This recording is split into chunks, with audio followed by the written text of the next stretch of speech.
Good morning, all of you.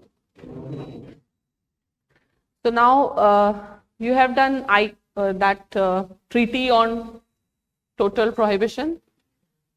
Fine. Have you understood what was the mandate? What it aims to achieve one by one?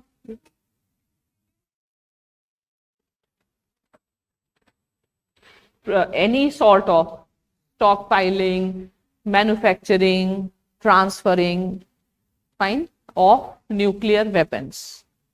And you read why India did not join? Why? Huh? It doesn't include the verifiable process of all but go ahead.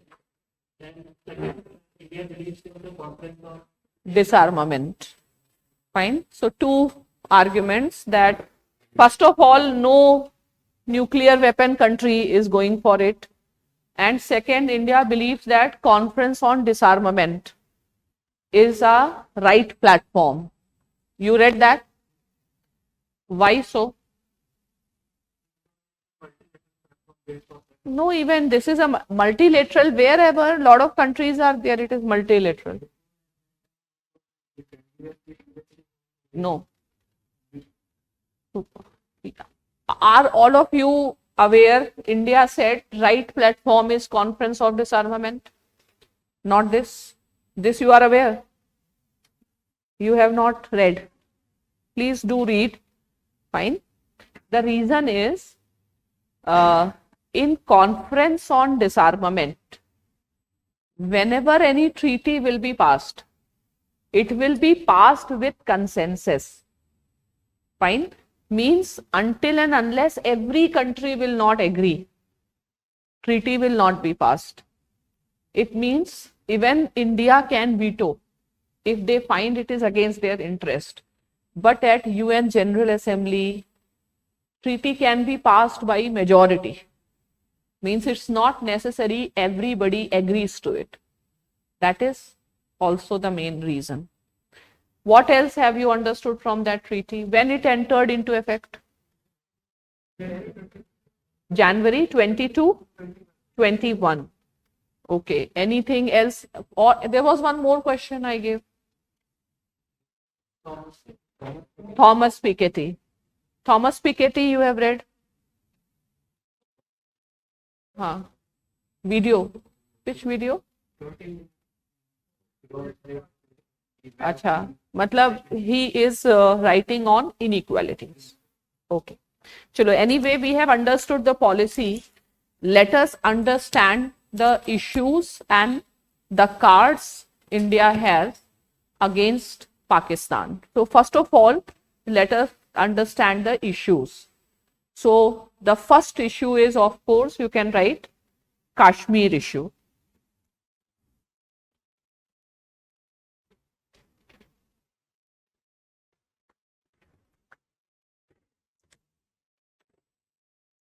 Now, on Kashmir issue, you know the history of its integration.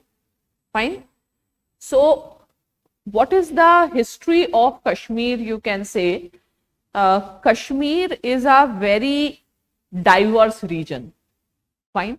Though often we talk about Kashmiriyat, Kashmir culture, but Kashmir itself, from the very beginning, as far as the division of Kashmir is concerned, it was problematic because in Kashmir there are Muslims, but there are a lot of differences in the Muslims also.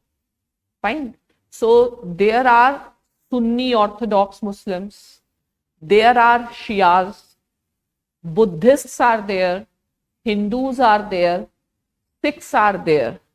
So Kashmir as a region and where it should go, to which party, it was never easy. Finding out a formula for Kashmir is not easy because it is diverse. There is a lot of diversity. Fine. So in Kashmir issue, you know, the partition of Pakistan or partition happened on the ground of two-nation theory. Pakistan advances its cause on Kashmir on two-nation theory. But does that theory really applies in Kashmir? It may be Muslim majority, but Muslims have been concentrated in valley. As far as Gilgit-Baltistan region is concerned, dominated by Shias. Within Pakistan, there has been atrocities on many Muslim minorities like Ahmadiyas, like Shias. So it is like the basic thing is Kashmir remains an intractable problem because there is no feasible solution actually available for Kashmir. Fine. And Kashmir, see, the boundaries of India, which we say as India, is created by the British. Fine. Because India, you have to understand that India as a nation state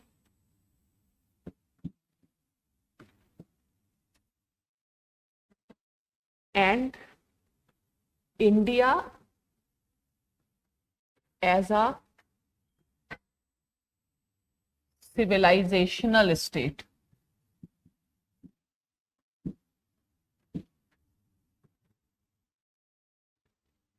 Fine. So, don't start writing everything you cannot write. Okay? Try to understand the things. These terms, India as a nation state, India as a civilized, have you heard these terms? China as a civilizational state, but as a nation state. So civilizational state and nation state, what is the difference? Fine. So India was existing as a culture, means on this subcontinent. We see in this year in geography there was a question, why India is known as subcontinent. Fine. Because India is in Asia, but India physically also separated from rest of Asia, and when there is a physical separation, obviously a distinct culture also develops. The culture prevails in this part of the region, differs from rest of Asia. India has its own unique identity. So India is a subcontinental polity, and on this subcontinent we will see whether it is Sri Lanka, whether it is Maldives, whether it is Punjab, whether it is Pakistan, there is some common way of life. Fine. So right earlier it used to be called as Indian subcontinent, now we call it as South Asia, because these states will not prefer too much importance to be given to India. Fine. So there is a huge diversity, but there is a unity also in India. Unity in diversity. Have you read this term? Who has given this term? From where this term? Pandit Nehru.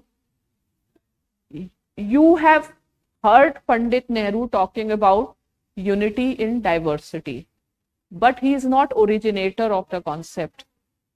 Even Tagore is not. Basically, unity in diversity as a concept was primarily advocated by Vivekananda. Fine. Don't write, because there is a limit. You have to put many things in your mind also. पहले सुनने का काम करना है. Fine. Vivekananda. Fine. Now Vivekananda's philosophy is called as Vedantism or Neo-Vedantism. Vedantism is a Vedic philosophy. Vedic philosophy, what is the theme of Indian philosophy? Indian philosophy, when Prime Minister Modi, he goes to so many platforms, he always emphasizes on the salient features, because philosophy shapes our culture, our way of life, Is there a connection between philosophy and culture? Fine. So Indian culture is tolerant, pluralistic. We believe in cosmopolitanism. Cosmopolitanism is what? You understand cosmopolitanism? Cosmopolitanism. In order to understand cosmopolitanism, you just understand Vasudhaiv Kutumbakam. Entire world is a family. Now, if entire world is a family, people in America live differently. People in India live differently. It was Vivekananda in Chicago addressed my American brothers and sisters rather than gentlemen and gentlewomen. Fine. So the concept of cosmopolitanism means entire world is a family. Obviously, there has to be a diversity, but amidst diversity, there is something unity.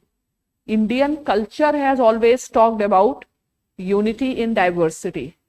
What is the unity? What is the common thing on all the people living on this globe? What brings them together? Humanity. Fine. So unity in diversity. You can have different color, but everybody is same because we all are humans. So in fact, Indian civilization gives you the earliest concept of human rights.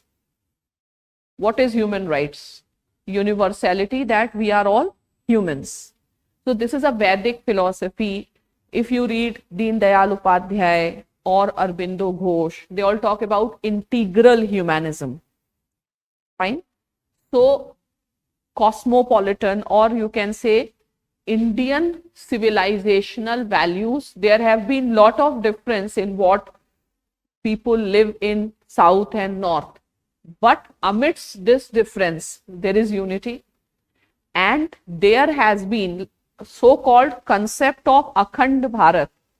It was never a territorial idea. It was a civilizational idea. India's civilizational influence was in Southeast Asia. Fine. So, civilizational influence, India's soft power was there, not territorial. Can we say territorial is something materialistic? Yes, you can see it is something concrete. Fine. So India and China, they were never territorial entities before. They were civilizational entities. Are you understanding the meaning? Civilizational means, what is India? India was not a state. India was a civilization. What was China? China is not a state. Today China is saying in South China Sea, this is my territory. But this concept was not there. Fine. So it was a civilizational state, but it was made into a territorial state by British, that this is our territory, with Nepal, River Kali, with Bhutan, with China, with others, McMahon line. Fine. So India as a nation state is something very new, and India as a civilizational state is existing from eternity. Fine. Now, what does nation state term denotes? So nation state, there are many things, but for time being, what you should understand, territorial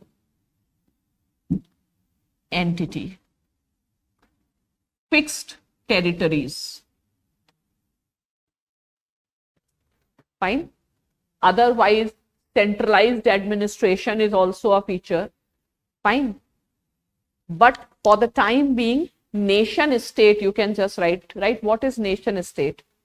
I am not giving entire meaning. Jitna right now is needed, I am giving. So nation state, point number 1, European concept. It is a European concept. Fine.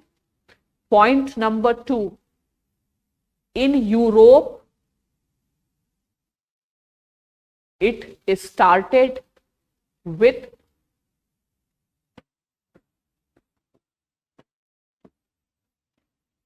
Treaty of Westphalia.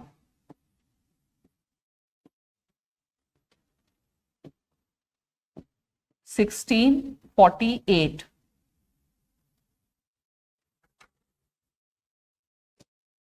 If anybody is not understanding any term, please let me know. Fine. So there was a Treaty of Westphalia when Europe was divided into territories and territorial states came into existence. Fine. So nation state, European concept. Third point, right? It was introduced in colonies.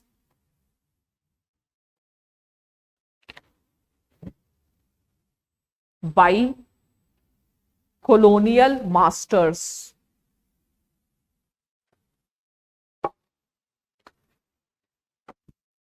Okay? So it is something not natural. That is why there are territorial disputes in third world countries primarily. There may be very minor territorial disputes in the Western world, but there are territorial disputes here. Why? Because there are no natural nations. Administrators, colonial administrators, according to their convenience and according to their sphere of influence, have drawn the boundaries. Fine.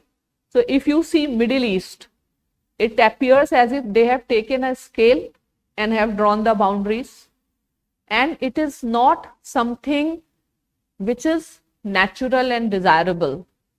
And what we see, movements for self-determination are happening in Africa and elsewhere. You understand this? Now, just also understand, if we talk only about India, inside India, Indian administration was organized in two lines: British Indian provinces and princely states. But these boundaries, were they natural boundaries? No. These were administrative boundaries, fine, according to the convenience of the British state. And that is why there was a demand for reorganization, and reorganization on linguistic basis. Now tell me, was demand for linguistic reorganization was undesirable or desirable? Desirable. If it had not happened, it would have created so many administrative issues. Now tell me whether Pandit Nehru supported the demand for linguistic reorganization? No. What he thought it may be detrimental to national unity, and he used to work on this concept that multilingual states are the showcases of India's unity in diversity. Fine. So that proved his idealism or lack of realism, you can say. And was Gandhi supporting the linguistic states? So Gandhi was more practical than Nehru. So that's a different thing. Number of times in students ask me this question: what is the difference between nation state and state nation? Fine. So in India, nation concept is applied at the state level. Fine. By linguistic reorganization, because India is not a normal country like European. You see the difference in France. Whenever you will compare India, you will compare with Europe, not France or Germany. And Indian states, you compare with France and Germany. France and Germany, are they based on linguistic basis? Fine. So, state nation concept, suppose in prelims also, just write a note, ऐसे note लिख लो. Prelims में it can come. Just point number 1, state nation is a term given by Yogendra Yadav, Professor Yogendra Yadav. Second point, it denotes that in India, the principle of nation is applied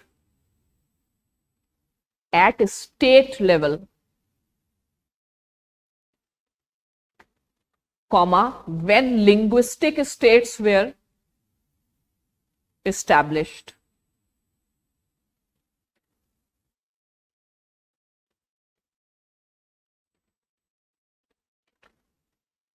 तो लिखो at the country level,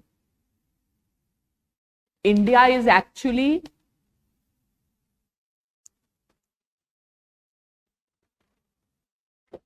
a multinational state. So people belonging to different nationalities live or not. People speaking different language, having different way. So actually lot of problems come when we start comparing India with France. ठीक है? So nation state, first thing, European concept and territorial entity, and at Indian level we have modified this concept. Now otherwise, in a very simple sense, you understand what does the term nation denotes? Nation, people. Fine, nation. So just take note, लिखो, just write concept of nation.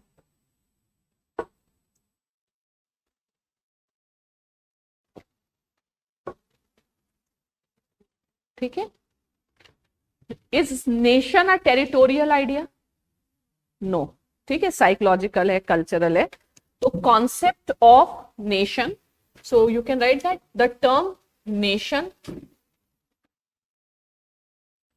comes from the Latin word nasi, N-A-S-C-I, nasi. Fine. And nasi basically means race.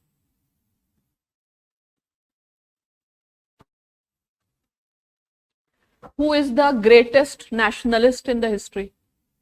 Hitler. ठीक है? Which politics he pursued? Nazism. Politics of racism. So nation term is related to race. Fine. But at the same time, you have to understand many other features associated to. Fine. So a race develops in a particular geography. In a particular geographical conditions, particular race develop.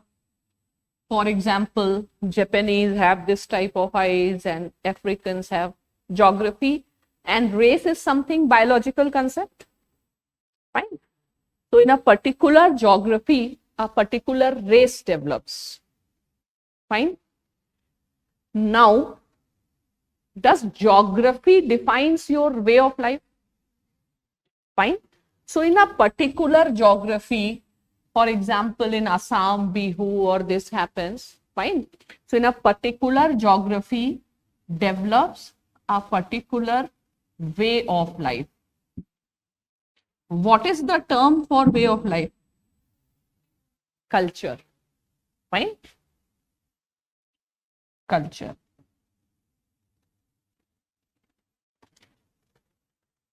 So, basis of nation is people belonging to common race.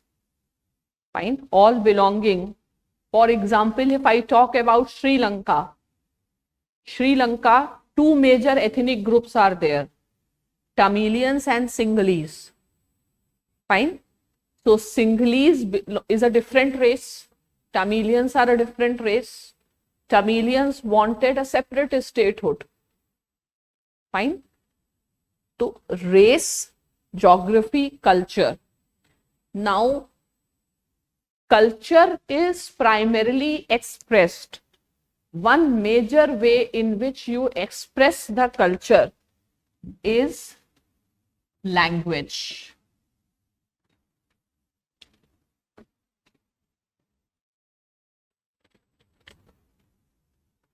So people belonging to one, speaking one language, form one nation. Fine. So, for example, Tamil nationalism in India, language is the basis. Fine. So, nation, understand, one race, one culture, one language, and culture and religion. Do you think they are interlinked or not? Fine. Culture, and can I use these two terms interchangeably? Can religion and culture be used interchangeably? Yes. Fine. So, now tell me, religion and spirituality, is it same? No. Fine. Religion is your way of life, your like customs, traditions. You can either call religion, you can either call culture. Fine. Spirituality is different. God is one, but cultures are different because different people are living in different geographies.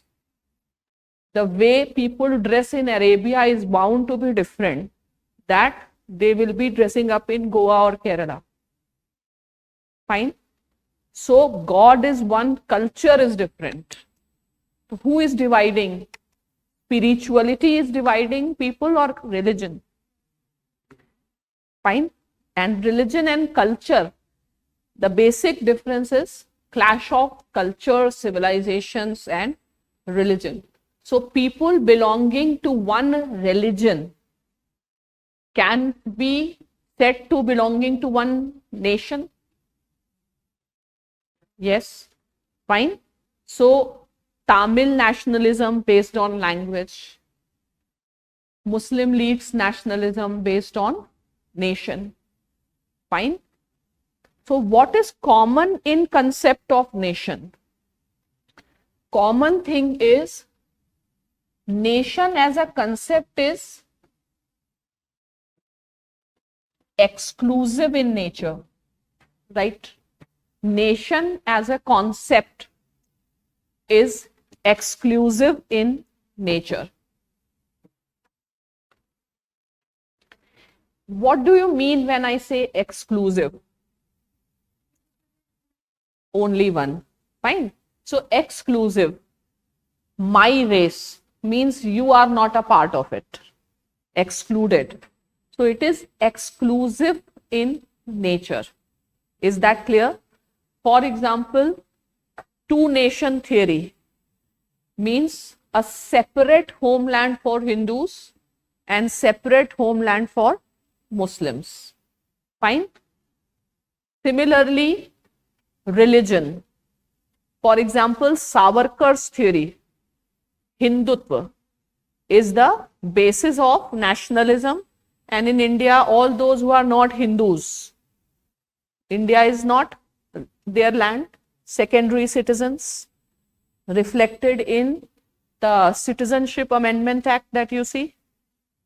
Fine. So if you are not, if you belong to Hindus, though some exception is given to the Christians and Parsis. Fine. So there are different theories. Nation state, you have to understand nation state concept. However, this is the original idea of nation. Fine. Nation means feeling of oneness. Why I feel oneness? Because this person is speaking the language, this person's way of life, he is eating the same thing, feeling of oneness. So is nation a psychological concept? Psychological concept. That psychological unity, emotions. Fine. So this is nation as a concept. Now, the easiest way to understand and relate with the proper idea of nation is through Urdu word qaum. Fine. There is a Urdu word for nation known as qaum. What is a Sanskrit word for nation? Rashtra.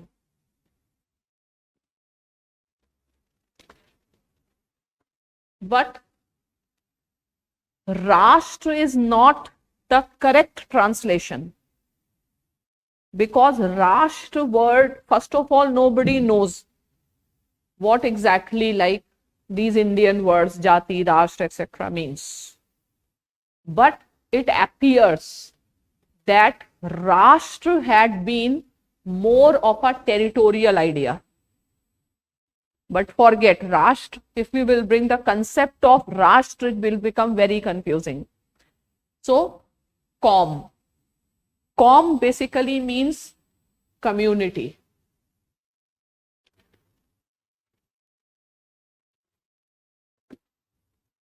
Community. Community means fraternity.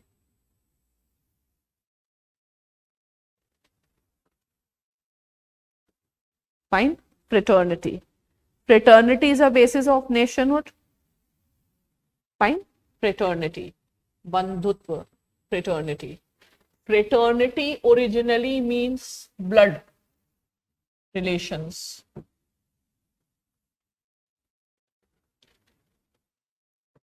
Fine. An extended kinship group. Extended kinship group.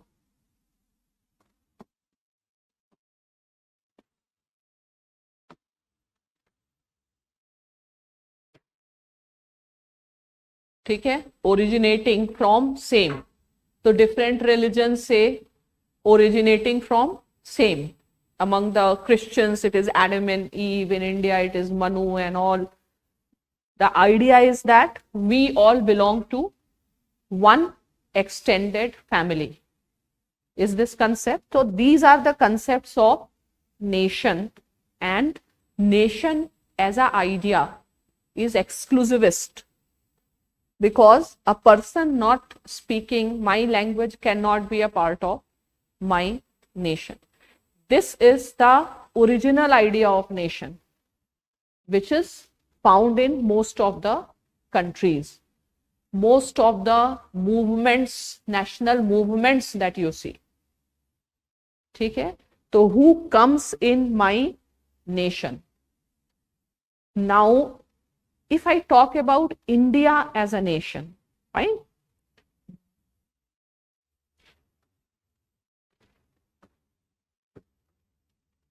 India as a nation.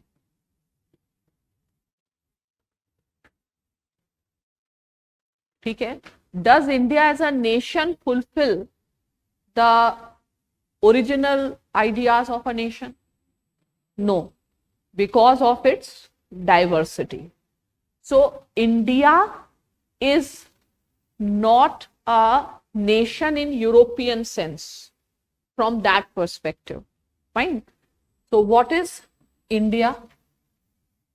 India as a nation is not given.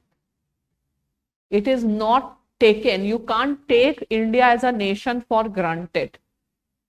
It has to be constructed. ठीक है, ये देश बनाना पड़ेगा. You have to make this nation. ठीक है. So in India what is important, you have to go for nation building.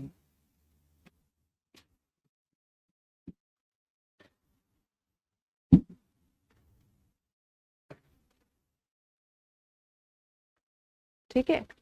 And what is India? India is a nation in making.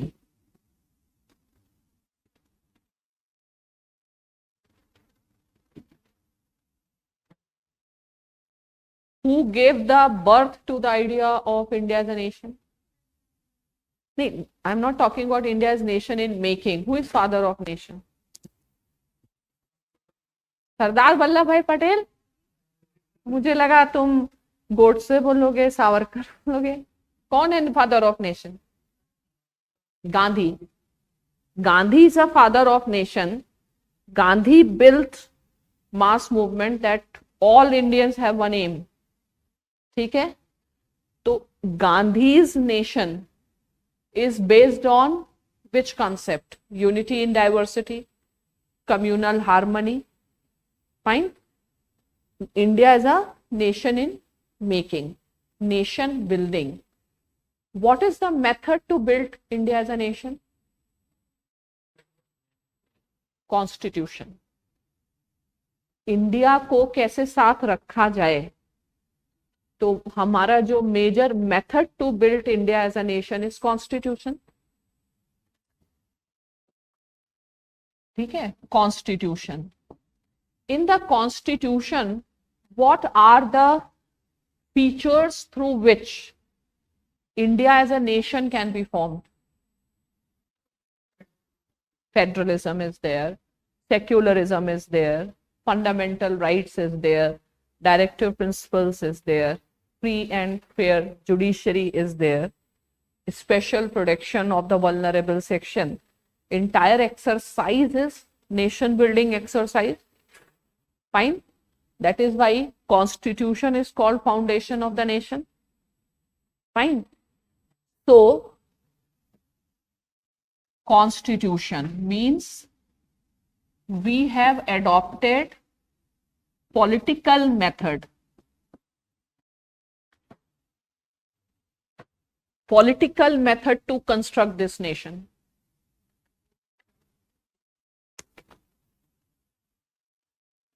ठीक है. Political method है. Universal adult franchise देंगे. We will abolish separate communal electorate. We will give federalism. We will give special rights. Which method for nation building India has adopted? Political method. ठीक है. So what does that mean? Right. It means India is not a cultural nation like Israel or Pakistan.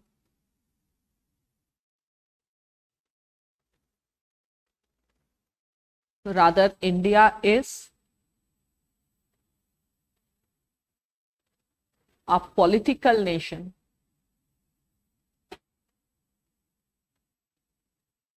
Like USA. Like USA. ठीक है. Politically constituted, federalism. Fine. So anyway, just these concepts. But if I say so from where I started India has been a civilizational state. Fine. And it is the Britishers who made India a territorial state. During British, there was a freedom movement and the national movement, and all these things culminated into the formation of nation states. ठीक है. So yeah.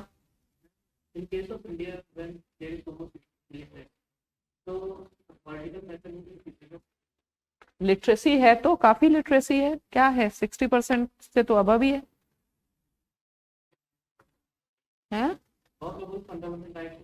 Fundamental right पता नहीं है, तो इसीलिए political nation है.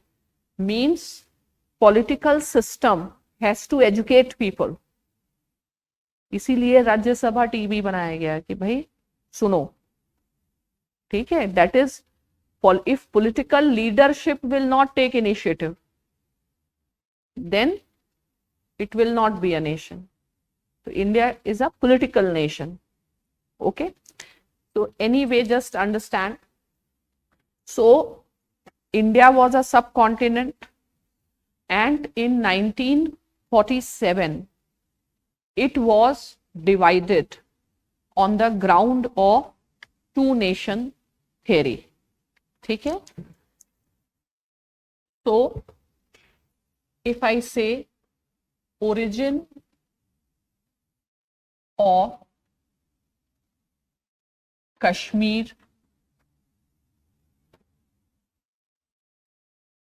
dispute.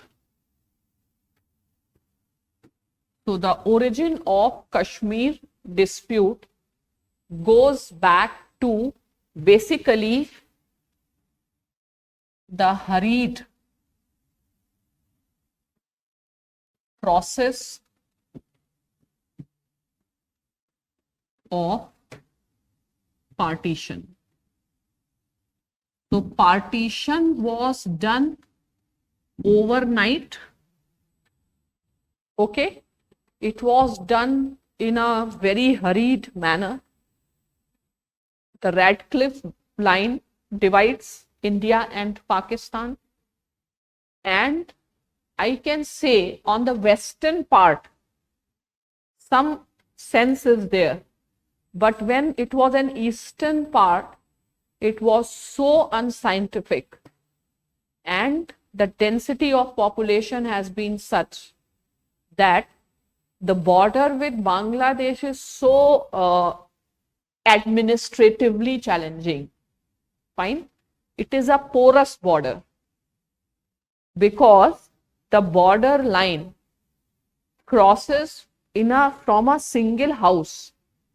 The partition has been done. So the British are also responsible, because Attlee said that by 1948 we will leave this country. You know, मतलब तुम्हें जो करना है, you know. Fine. So hurried partition.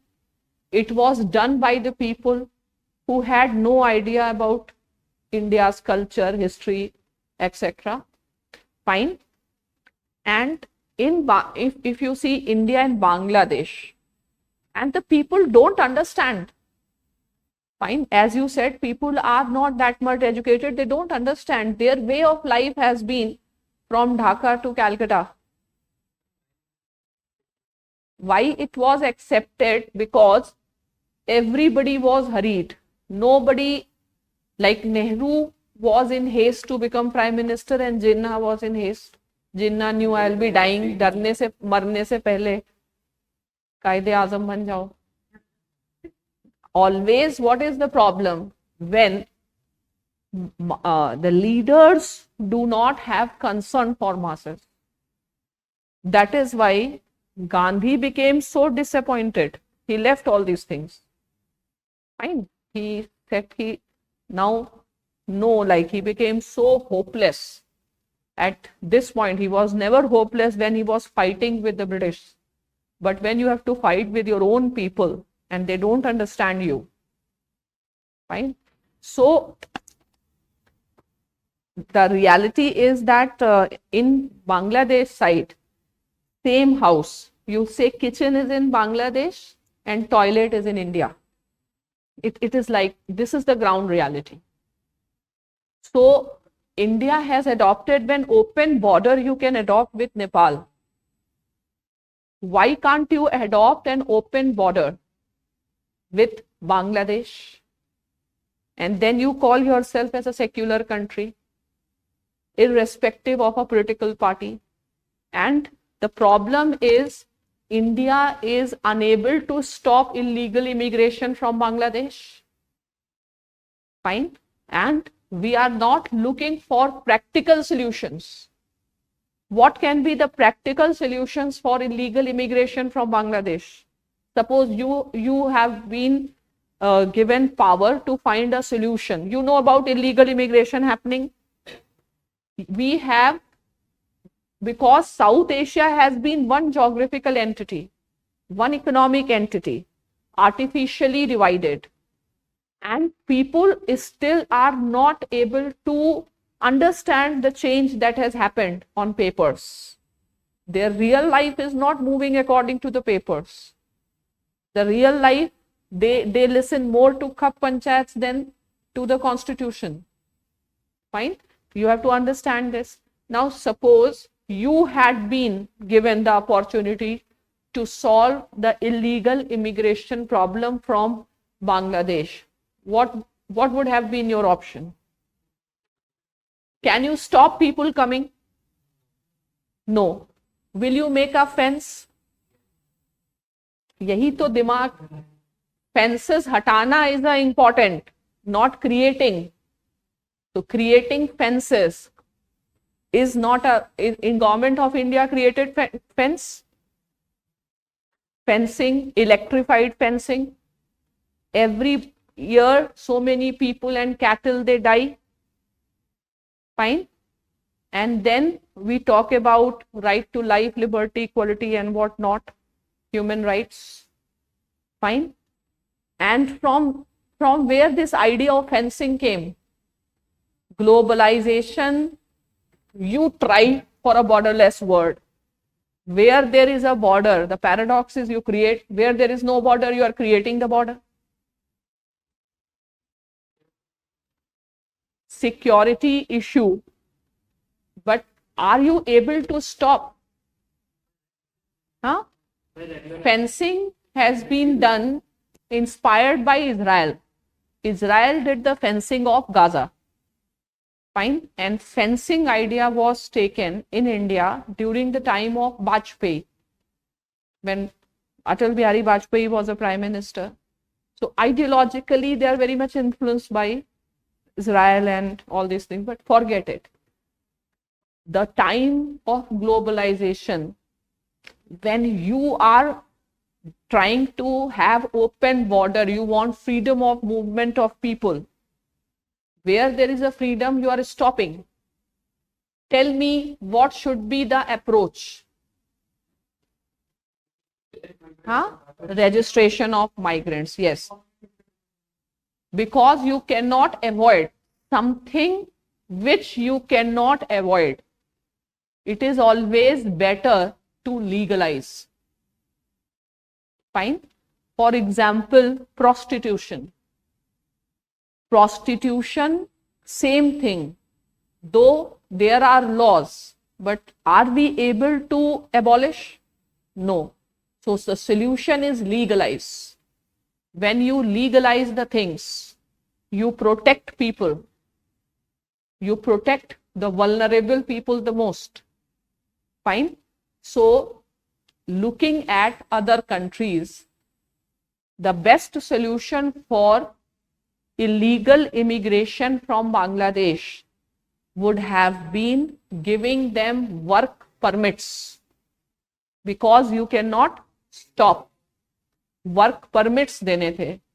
Now why we don't give work permits? भाई आ तो रही है वो लोग, परमिट के साथ आएंगे तो लोकेट कर लोगे, you won't be able to. Pardon? High rate of unemployment. Do you think government is concerned with unemployment? No. Because if you will regularize, then the parallel economy that has developed. Fine. So the law enforcement agencies which make money out of it, they will lose that. Secondly, the politicians who try to gain vote, they will lose it. So there is lot of solutions are there, but the things which can bring solution is which nobody wants to adopt, because solutions are against the interest of some people. Similarly, most favored nation or open trade with Pakistan. Why it is not happening? because there is a complete organized network of smugglers. The biggest problem is the criminal money in the elections. Till you are not able to stop criminalization and money and muscle power in elections, you will never be able to address even external security issue. Forget internal security. Fine. Anyway, let us understand. So, hurried problem of partition, it was done in a very unscientific manner. This is one thing, one reason, origin of the problem. The second was obviously the lack of decisiveness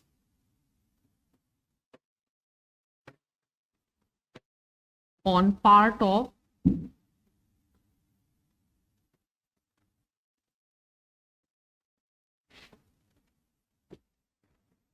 Maharaja Hari Singh.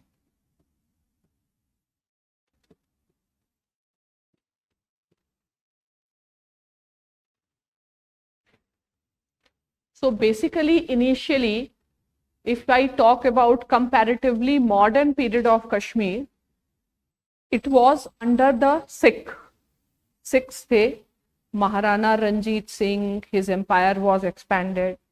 Britishers then defeated and got the control. And Britishers have given the power to, like Britishers used to adopt, you can say appointed zamindars and feudal lords. So they have given the responsibility, because in frontier areas it's difficult to govern. So they have given power to govern to the Dogras. Fine. And again, Kashmir includes 3 different regions. One is Jammu, other is Valley Kashmir, and another part is Gilgit and Baltistan. And Gilgit-Baltistan is many times more than the territory of Kashmir.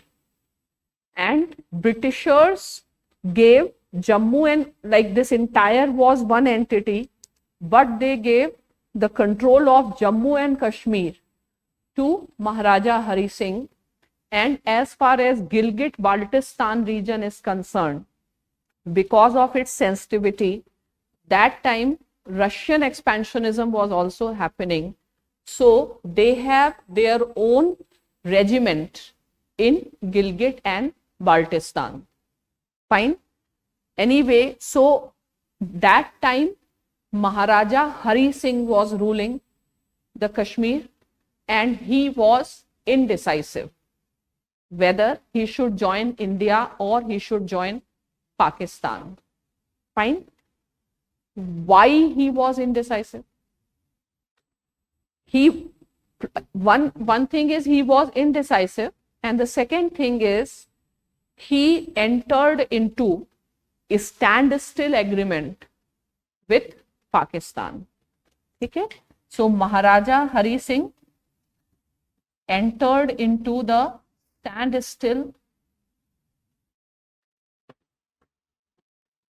agreement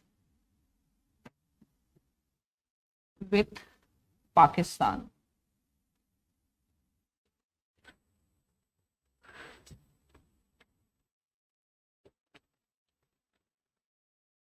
And why he was indecisive? Because he knew that in India princely states will end. Fine. And he thought that maybe he will exploit his situation. Same logic with Sheikh Abdullah also had, and will have some special status. Plus, and he was not happy with Pandit Nehru, because Pandit Nehru was associated with Sheikh Abdullah. So in Kashmir, Hindus were in minority, but they were the ruling class. feudal lords, and Muslims were in majority, but they are from artisans and the poor peasants. So obviously, there has been a class-based struggle, which has been projected more like a religion-based struggle. Fine. So that time it was like Maharaja Hari Singh entered into standstill agreement, and his calculation was, anybody knew that first of all Kashmir cannot remain independent. A country sandwiched between three major powers, China, Pakistan and India, independence is out of question until and unless all these countries, they act in concert and they agree to the formulas. That will always remain in paper. In practice, independence is out of question. And second thing is, ideally he should have joined India, and maybe he would have joined India even there had been no war. But entering into a standstill agreement with Pakistan increases his bargaining power vis-a-vis India on terms and conditions. Fine. So Pakistan, a smaller party, and obviously water of Kashmir was a concern for them, otherwise they have no other source of water. So Pakistan was insecure that why Maharaja is not deciding. And Pakistan again had this security dilemma, and they thought that Maharaja will ultimately join India. So once they join India in a normal situation, it is like Pakistan losing everything. So on their part, was it right to start military action or not? Fine, because there was no other option. Fine. Maybe if before partition we would have solved something like water, how the distribution of water will take place. For that also, there was no final solution. And even Pakistan also knew that there is a bitterness and India will be sharing the water and all, because trust deficit is there from the very beginning. Fine. So this standstill agreement and lack of decisiveness on the part of Maharaja, fine, this has compelled Pakistan to promote rebellion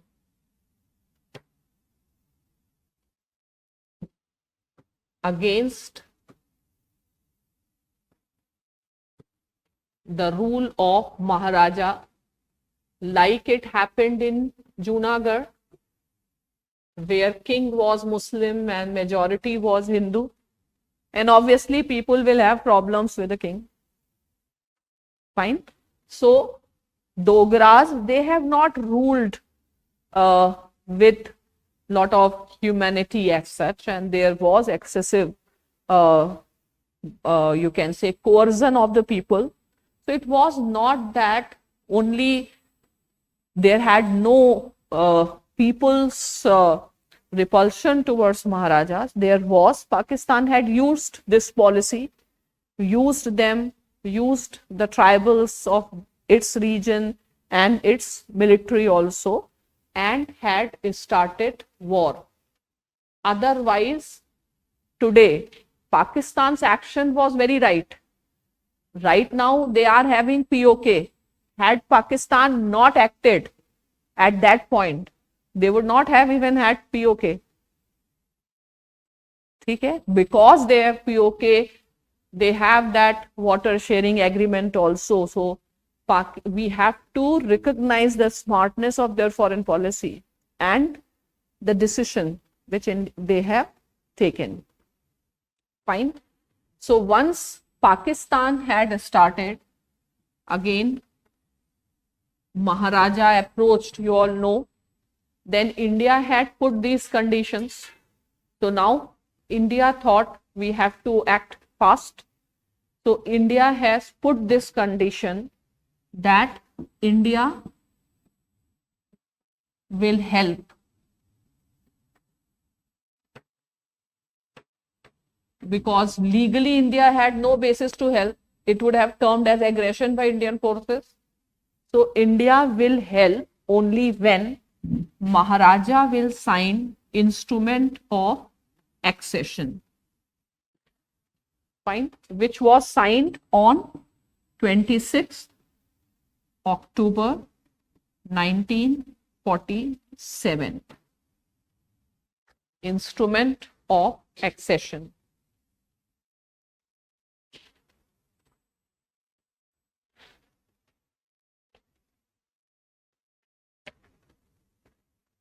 Fine. Now, Pakistan objects to the legitimacy of instrument of accession. Fine. Because according to Pakistan, India has exploited the situation. And Pakistan's argument is, had there been, Pakistan says it is an internal rebellion, though Pakistan provoked it, there was an internal rebellion, and Pakistan does not believe in legitimacy of this instrument of accession, because Pakistan's argument is India had exploited the situation and compelled it. Fine. So Pakistan's objection is India exploited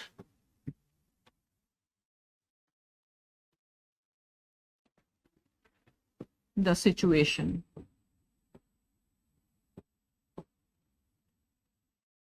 And so instrument of accession has no legitimacy.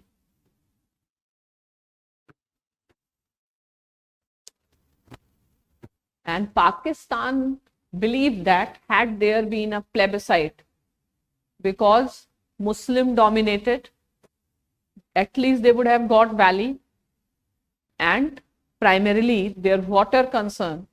So ideally, if Congress had entered into some sort of agreement on the sharing of water, which satisfied Pakistan, maybe this was not a necessity. And it was right. Anybody will do like this. Okay? Pakistan did.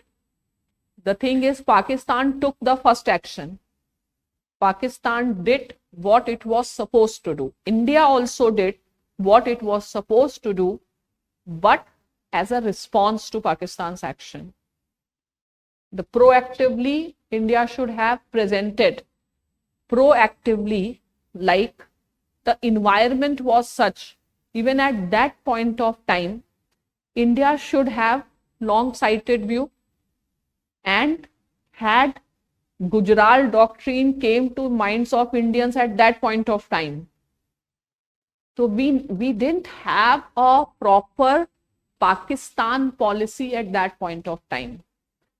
If we had acted, if we have assumed the scenarios emerging, we would have acted. And if India had acted in that manner, we would have been in a position to bridge the trust or not.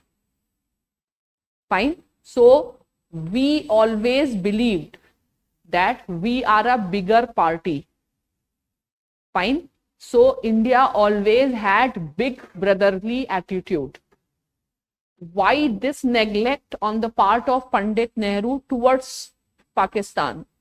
Because Pandit Nehru believed that Pakistan is so much dependent on India.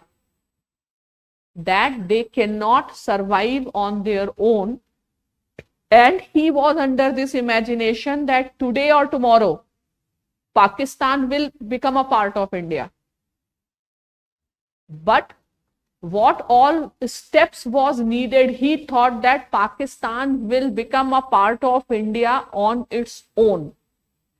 He has not read the situation, he has not read the environment prevailing, and Nehru actually took Pakistan very casually.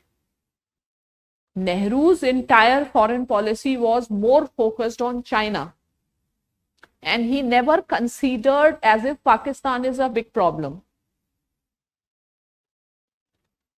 So there are certain steps which India should have initiated, and we are missing on that part. Fine. So Pakistan objects the legitimacy. You have written that. Now, Nehru knew. Number of times people say that when instrument of accession was signed, then why Nehru gave this condition that the final accession will happen according to the wishes of the people? Because Nehru knew that if we will not take Pakistan, if we will not take this dispute to UN, Pakistan will take. Pakistan will always question the legitimacy. Fine. So rather than Pakistan taking, we made a narrative, Pakistan as an aggressor. We thought things will come. It's not that Nehru believed in international law and all. Nehru went to Kashmir, there are a lot of wrong narratives about Nehru's decision to take Kashmir issue to UN, that Nehru was naive, and no, the thing is there was a limit to which Indian armed forces would have fought in terms of resources, in terms of a weapon. War needed. Nehru knew that ceasefire is a necessity.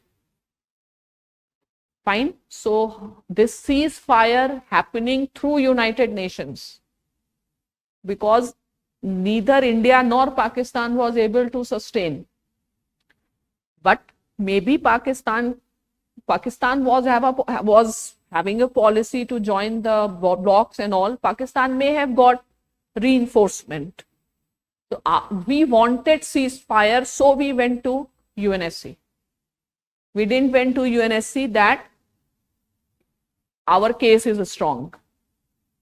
So Nehru made a strategic bet that anyway Kashmir had been a lost case for India. But Nehru thought maybe this is the way we can manipulate. And he believed that by giving carrots to Sheikh Abdullah, he will be able to manage the votes of the people of Kashmir, legitimize this, and deny Pakistan any opportunity to question the legitimacy of the instrument of accession. So international politics is like a game of chess. You play your, other play there. Something will work, something will not work. Both parties, they have their own calculations. Yeah. Demand करने से कुछ मिलता है? तुमने demand किया, तुम्हें मिल जाएगा?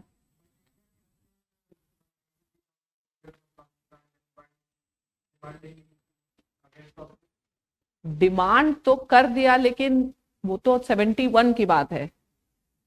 ठीक है, वही है, हमने चांस, हमारी कैलकुलेशंस थी या नहीं अंदर से. तो when Indians also have lot of fear ना, you never know na, situations may go out of control.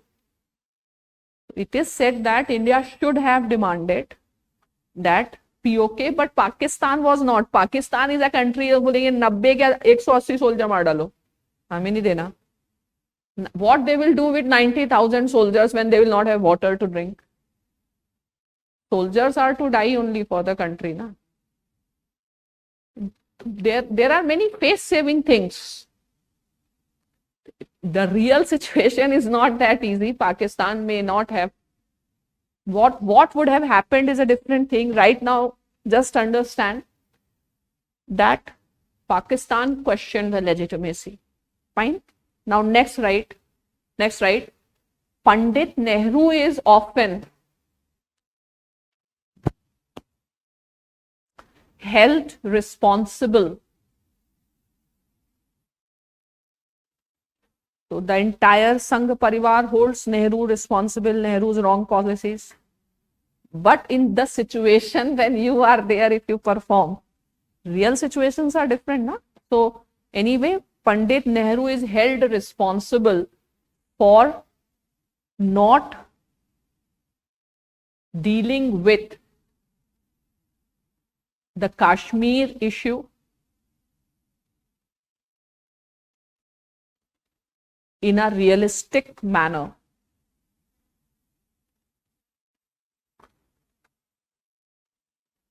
Fine. Next, right. Often he is criticized for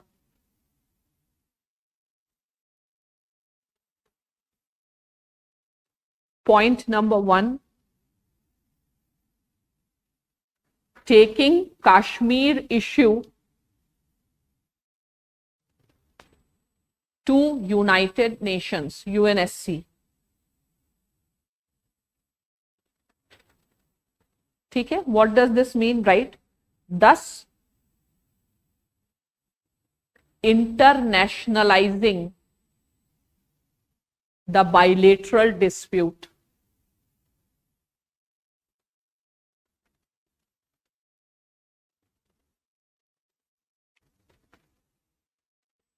Right? It was seen as a wrong decision.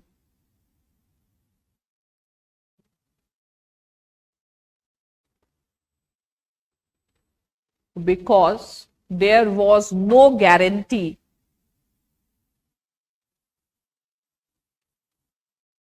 that UNSC would favor India's position.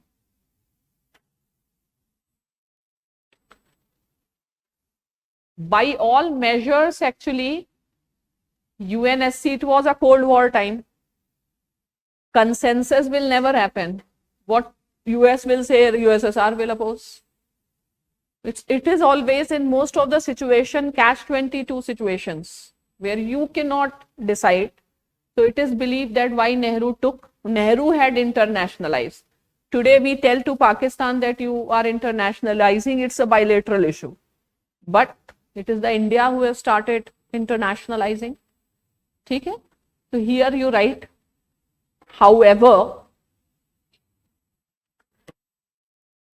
as per the experts,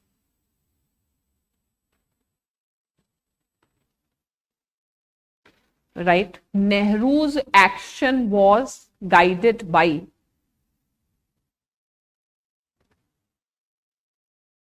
point number 1. First, right, addressing the legitimacy issue. Addressing the legitimacy issue by garnering the support of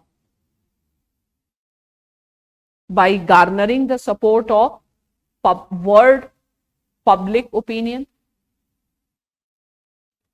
So Nehru wanted UNSC tell Pakistan is an aggressor, you leave, and this is India's territory.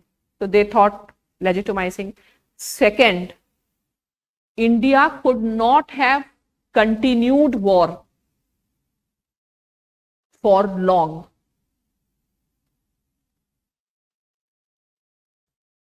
We always had this two-front problem. ठीक है? To write, Nehru thought it will be a graceful way to achieve ceasefire.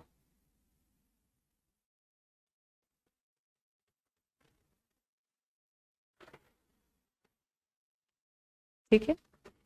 Now write what was Nehru's demand in UNSC.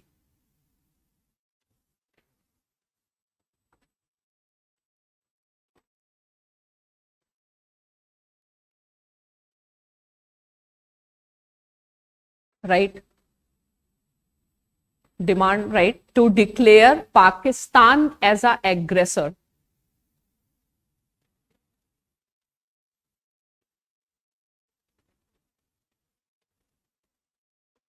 Next, asking Pakistan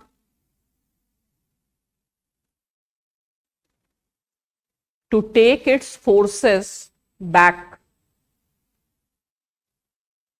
from POK. तो Nehru always had mentality जितना कम में मिल जाए सस्ते में, लड़ाई ना करो, means he believed that through international we can manage. That was his end game taking. So this is, but he is blamed for internationalizing the issue. Now second thing is, right, second, he is blamed for two things: taking the matter to UNSC. Second, right, Nehru promised, so he gave a speech on All India Radio and he promised that the final accession will happen only with the consent of people of Jammu and Kashmir, right? Hence, he even proposed that once Pakistani forces leave plebiscite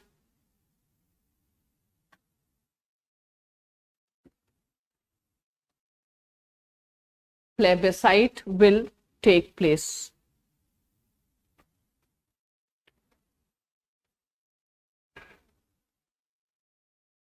Next, right, thus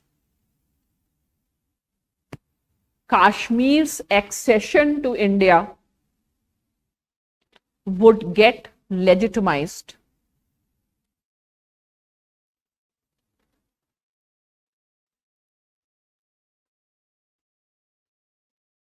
Next, he was confident that Sheikh Abdullah will be able to influence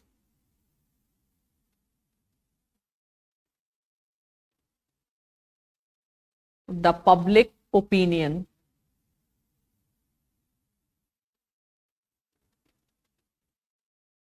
He thought that the path is going to be very easy for India. ठीक है, फिर लिखो, right, India took certain exceptional measures.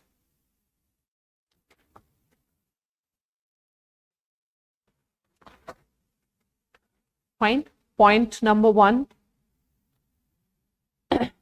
the designation of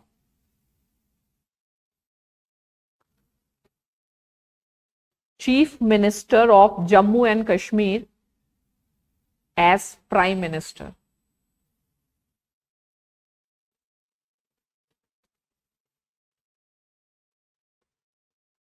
Sheikh Abdullah was, everybody was thinking, अच्छा हम PM वाला करेंगे, सारे लोग गेम खेल रहे हैं. Sheikh Abdullah से I will exploit this position. Fine.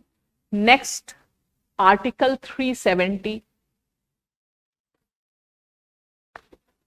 Article 370 means temporary provision. Temporary or special? not special, temporary. Temporary provision with respect to state of Jammu and Kashmir, which grants comparatively greater autonomy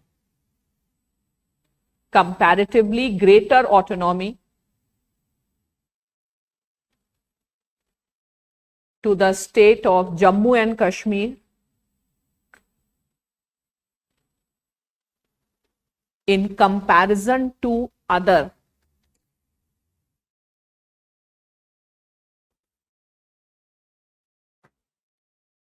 Indian states.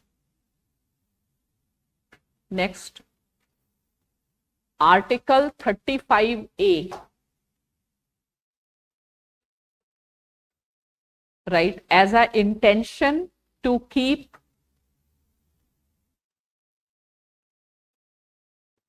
the demography intact.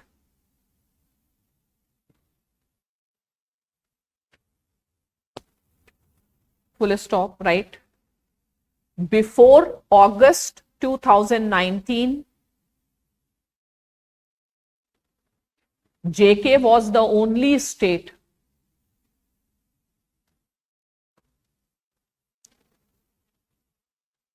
where dual citizenship concept was applied.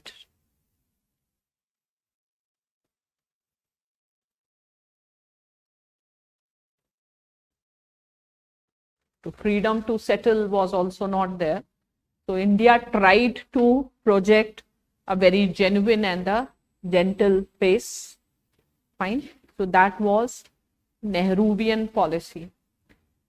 Now, considering the circumstances at that point of time, how do you look at Nehru's approach?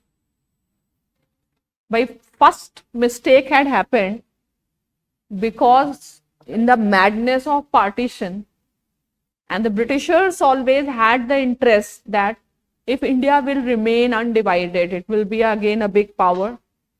Fine, everybody, British had their interest, American had their interest, Russians had their interest, Nehru had their Congress, everybody was for their own interest. Fine, but if some steps had been taken to find amicable solution to the water problem of Pakistan and some unilateral, so normally the Sangh Parivar, it criticizes Gandhi like anything for giving some 50 lakh, how much rupees, 50 crore, I don't know, rupees. Was it a wrong decision? It was a right decision considering the Gujarat doctrine and the spirit.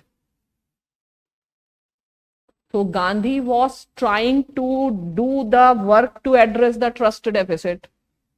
And these foolish people, they started criticizing Gandhi, again the divisive politics. Fine. So the thing is, this was the policy, or this was Nehruvian approach. But the domestic politics, it is always very important if you take any out of box solution on the sensitive issue. First of all, domestic consensus is needed. Fine.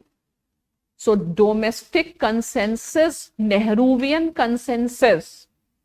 You have heard this word Nehruvian consensus? There was, but from the very beginning, Hindu Mahasabha and Jan Sangh, they were against, because they wanted their own mileage in Indian politics.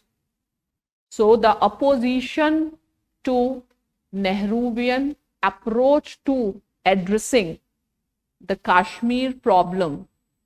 So one problem, one reason India is unable to have the sound Pakistan policy is inability to gain the domestic consensus. Fine. Why? Because of the very divisive politics you have. Fortunately, at this point, there is a domestic consensus. Fine. Everybody is happy with the change in Article 370. Fine. So, domestic consensus, not a single party was actually in a position to oppose Modi's decision because the narrative of nationalism has been built. ठीक है? Two most smartest move of the government. One is Article 370. वो तो बिल्कुल it's like Sunny Deol का picture. Fine. And the second smartest move of the government is reservation for EWS.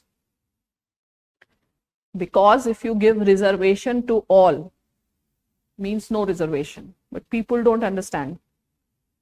If every seat is reserved and if 70% seats are reserved, the competition is this much. So that was these two things were going to give much greater majority to the government when unemployment is so high. To solve the problem of unemployment, the governments in India, be it Haryana government or whichever government, the only formula they have is reservation. But where is the job? You are reserving, and if you are reserving for everyone, the seat is as good as open. The biggest fraud in this country is OBC reservation, because OBC's marks are more than general and everybody is OBC. People are fighting to get the OBC certificate. Now they're fighting to get EWS certificate. Fine. So very easy solutions.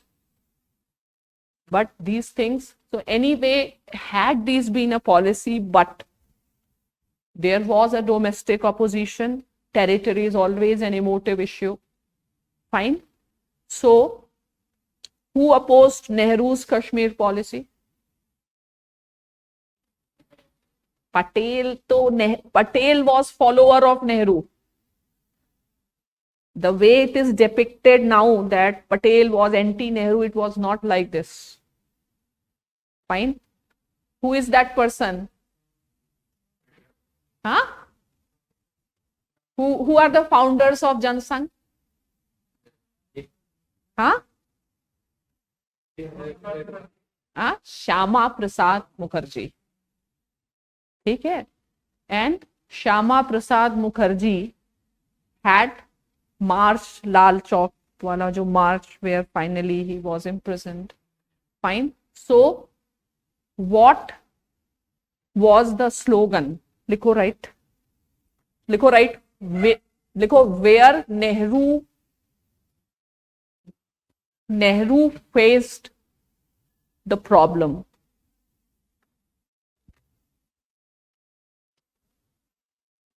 ठीक है? Right? Lack of domestic consensus.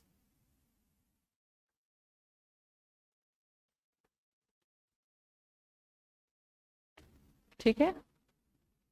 देखो right?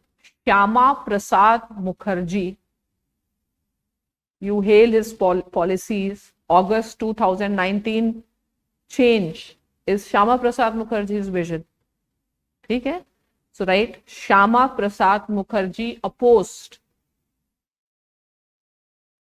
Nehru's policy.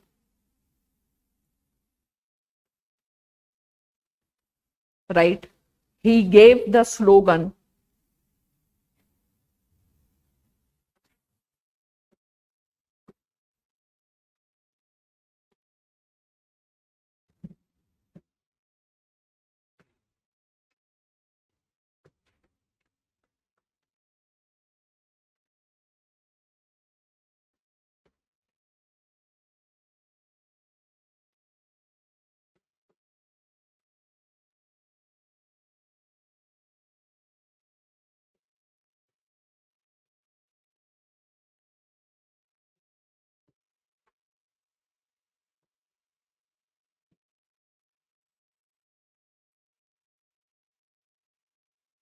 So no two flags, nishan, no two symbols, no two flags in a one country. JK had its own flag, but JK is not the only state to have its own flag. Karnataka also has. But he said so. So opposing the Nehruvian policy, two constitutions will not work. अरे क्या problem, 10 constitution रखो, कोई तो follow कर ले constitution, ठीक है, कोई दिक्कत 10 कॉन्स्टिट्यूशन में. If there is a problem of जजेस, but they have to read more. Otherwise, who has a problem? If the fundamentals are same and 2 p.m., how can Kashmir's chief minister has a title of prime minister? Fine. So this was his approach, the nationalist approach. Nehru, that time internationalist, now anti-nationalist. उस time फिर भी चूंकि Congress had a significant vote bank and Nehru had respect, तो that time संघ परिवार used to से internationalist, not nationalist. But now Sangh Parivar is dominant, so what they say? Anti. Internationalist now becomes anti-nationalist. Whereas Jan Sangh's formula has always been Hindi, Hindu, Hindustan. Means India as a Hindu Rashtra. Fine. And when they were unable to implement, because Supreme Court said secularism is a basic structure, then they wanted, if India is not Hindu Rashtra, then Nepal becomes Hindu Rashtra. So main problem came when Nepalese didn't listen and added the term secular in their constitution. Madhesi was a secondary issue. They were thinking, Nepal, I am a big brother, big Hindu, Nepal is a smaller Hindu. So Nepal is supposed to declare the Hindu Rashtra. So first is India only for Hindus, Hindustan, Hindu Rashtra, Hindutva. Fine. So concept of Hindutva.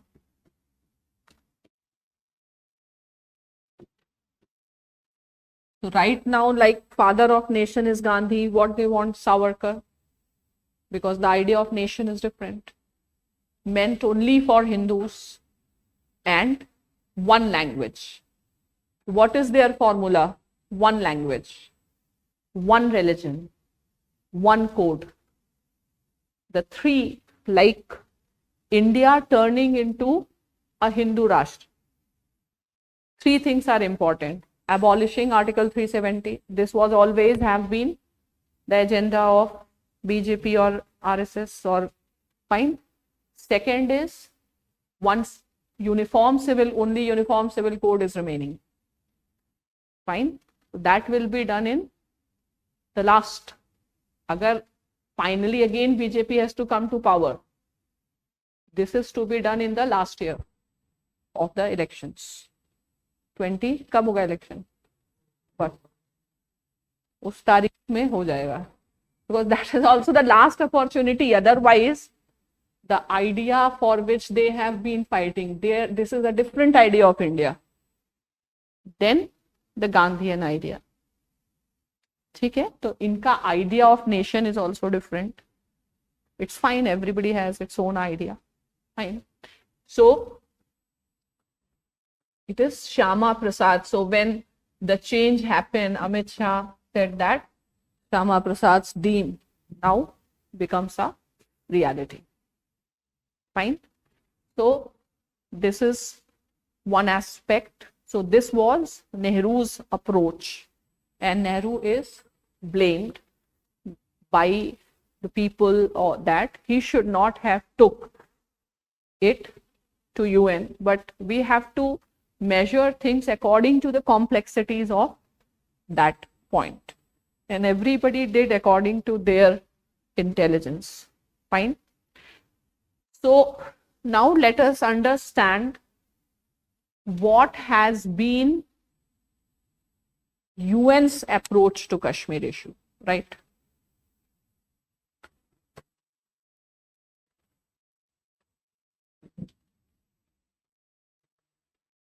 What has been the approach of UN?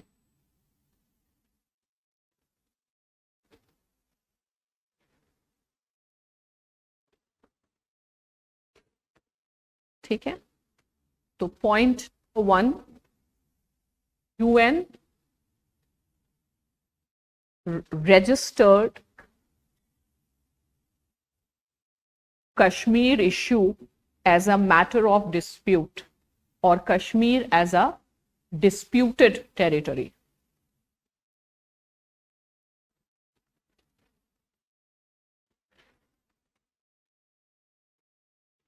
तुम dispute लेके गए तो disputed ही है, ठीक है. अब next लिखो, right. However, India says it is not disputed.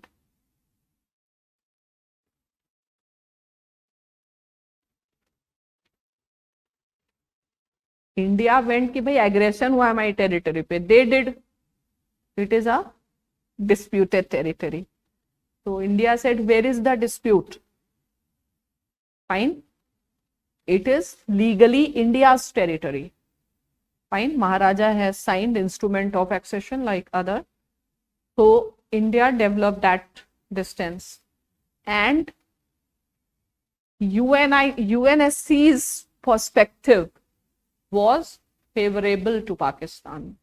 ठीक है, when UNSC is saying the disputed territory, is this decision going against India? Fine. So here you write the P5 approach was favorable to Pakistan.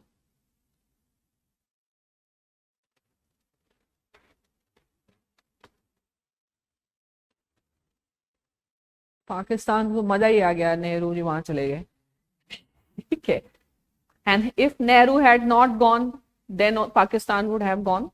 Then also it would have been declared as a territory, and India would have been termed as a aggressor. Right now, at least no country is termed as an aggressor. Fine. Now the thing is, why there was preference for Pakistan? Huh? Not demography. Pakistan, single answer, location. ठीक है. So why there was, right, location of Pakistan?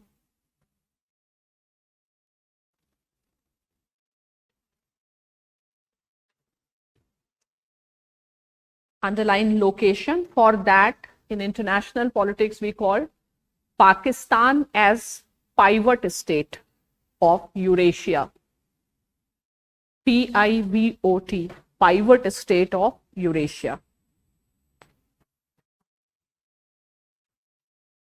Fine. So right, it was a time of Cold War.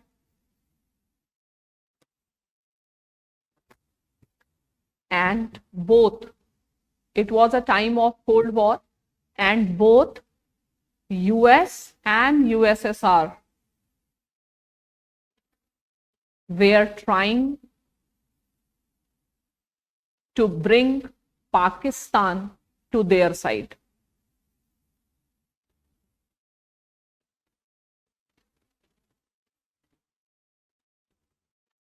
They wanted India also, but India was for non-alignment. Fine. So it was a Cold War. US wanted to place its troops in Pakistan, because through Pakistan they can start the process of dismantling of the Soviet Empire. Fine. And Russia also wanted to have good relations with Pakistan to prevent US forces there. Fine.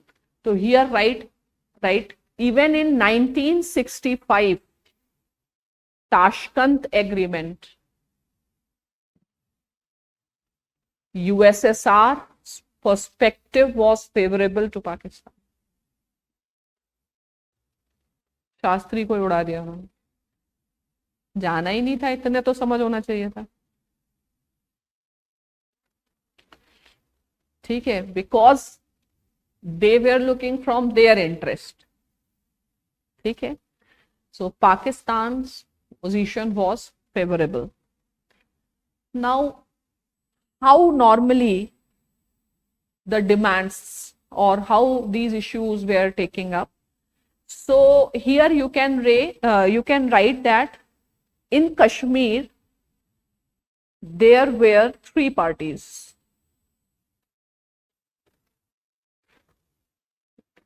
Though UN does not include the people of Kashmir as a party, but they are also a party.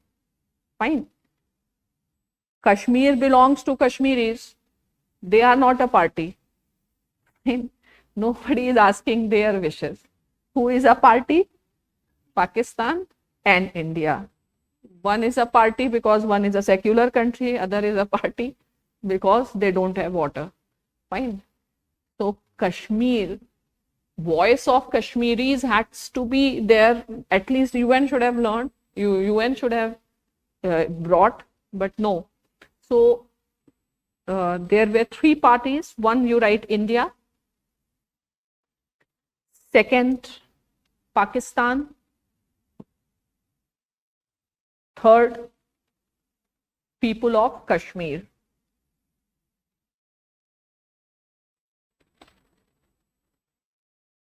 ठीक है.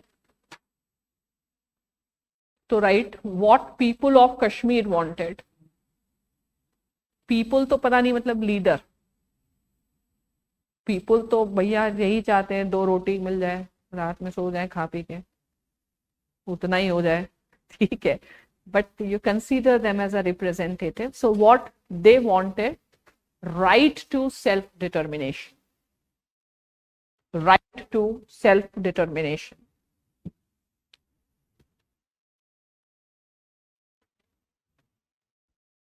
ठीक है. तो on this point everybody is agreeing. UN also, India is also saying plebiscite, right to self-determination. Pakistan is also saying plebiscite, UN is also saying, and they are also saying. Everybody is saying the same thing. Fine, but no one is taking any action for it. So they want self-determination.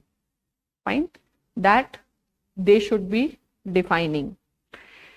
Now this national self-determination is a principle in international law to grant the nationhood. Fine.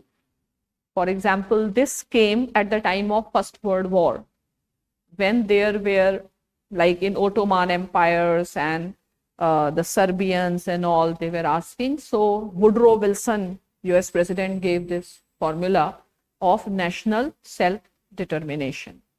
Okay? So here you write, however, UN did not include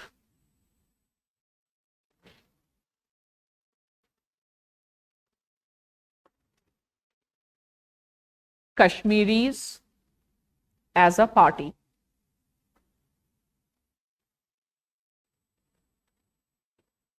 Now write why. ठीक है.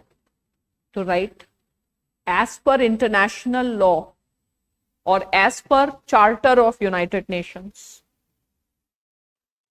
As per the Charter of United Nations, UN cannot interfere in the domestic affairs. It is to respect the sovereignty of the state. Normally, UN also does not give preference between the rights of the people and sovereignty. The priority is always given to the sovereignty because UN has its own set of problems. Fine. So one issue is there. So now UN has what was the immediate reaction of United Nations? So United Nations against the expectation that they will declare Pakistan as an aggressor and accept the legality of the instrument of accession, UN only ordered the ceasefire, fine, and however the ceasefire line finally came into existence, I think in 1949, fine, and immediately what UN did, UN established a peacekeeping mission, India Pakistan Military Observer Group. Fine, these are certain actions, but besides this, they have also established एक तो peace military observer group, and they have set up commissions to study the ground situation and come up with a formula. So there were 3 major commissions. One was McNaughton Plan, second was Dixon, and third was Graham Commission. Fine. Out of which the most, you can say, extensive work is by Dixon.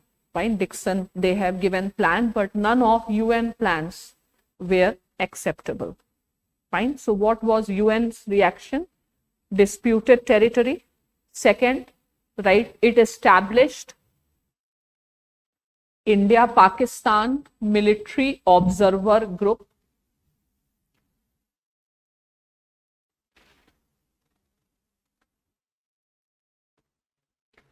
To observe the ceasefire.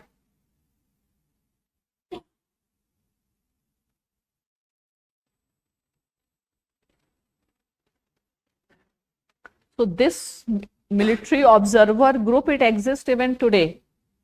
Fine. And India says that we don't need it anymore because there is like, it is not any dispute and all. But Pakistan continues that military observer group should continue, and they should see that India is doing ceasefire violations at LAC. So sometimes in news, you will get the news where India says end this mission, but it is continuing. Fine. Next, right, UN had set up commissions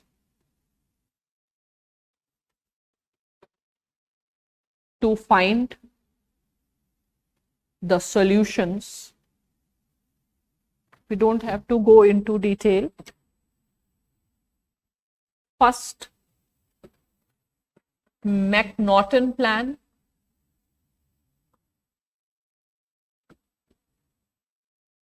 So McNaughton was a person who proposed the plan.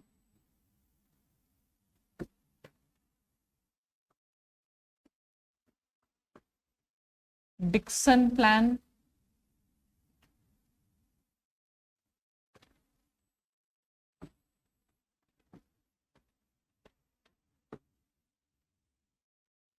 Graham Mission.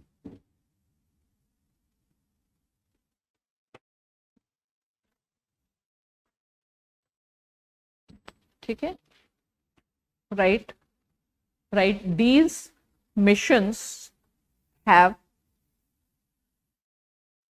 proposed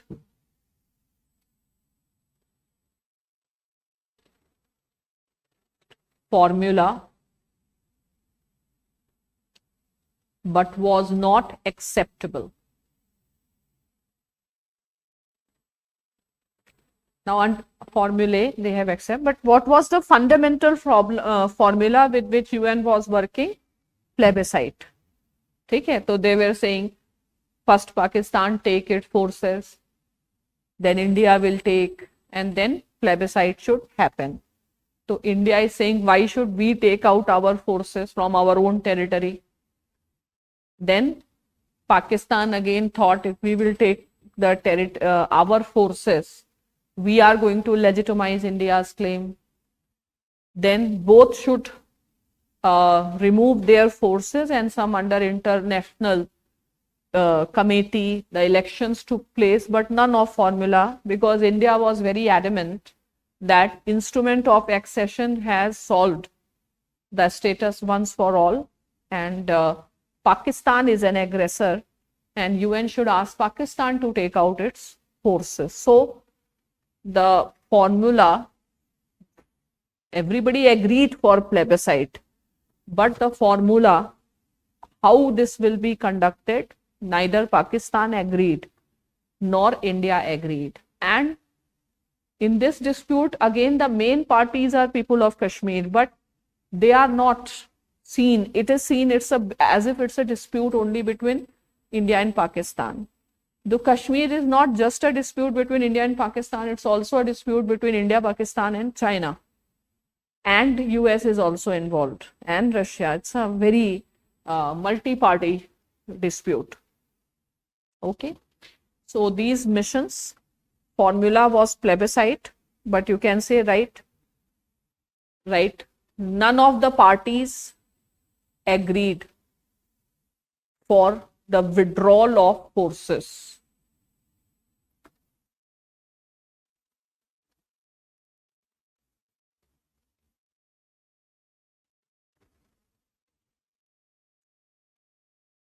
Okay. So right, ultimately the first war ended in 1949, which resulted into a temporary boundary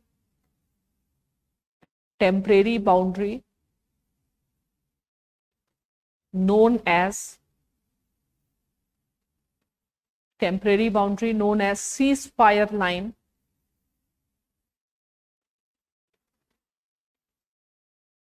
which is now called,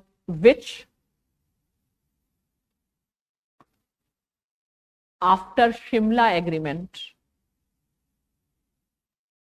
is called as line of control.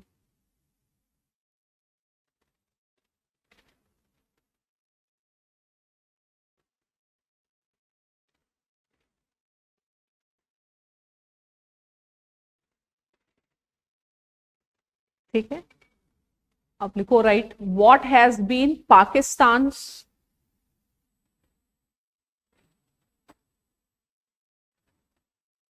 approach since then?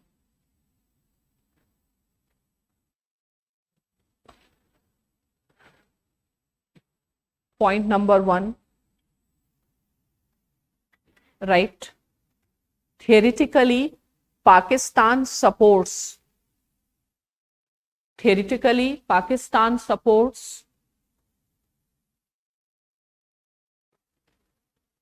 the right to self-determination by Kashmiris,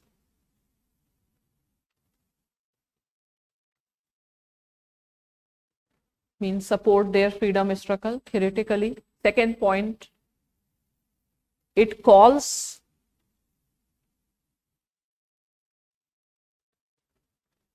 the part of Kashmir under its occupation as Azad Kashmir. Azad Kashmir. ये खुद बन जा रहे हैं China के गुलाम. इतने पागल लोग हैं, वो कश्मीर को आजाद करा रहे हैं. कश्मीर आजाद कराते कराते खुद गुलाम बने जा रहे हैं. मतलब what a example of sacrifice. हाँ, मतलब they stand for the independence. They are fighting a battle for Azad Kashmir, which has created so many problems in Pakistan. Fine. So, what's the last line you wrote? Azad. Next, next, they call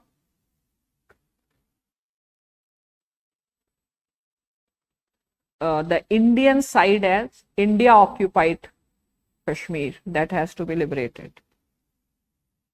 India occupied Kashmir.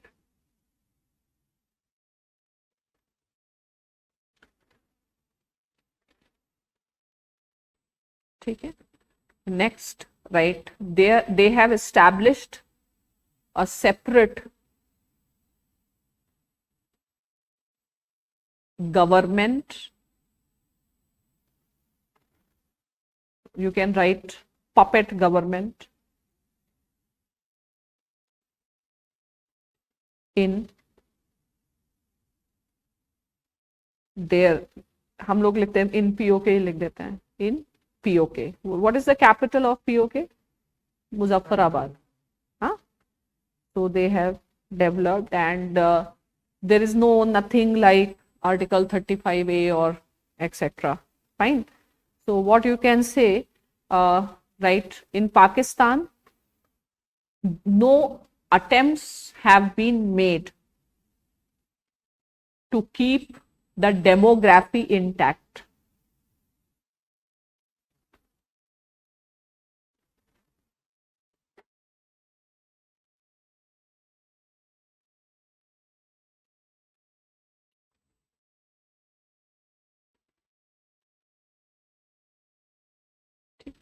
Right, next paragraph. Pakistan tried to establish, tried to gain Kashmir by, point number 1, military means. Second, internationalizing the human rights violations.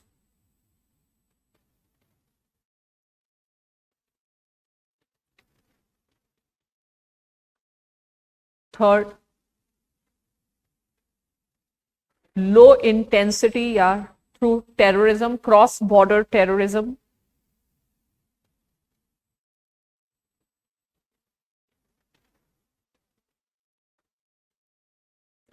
Next, changing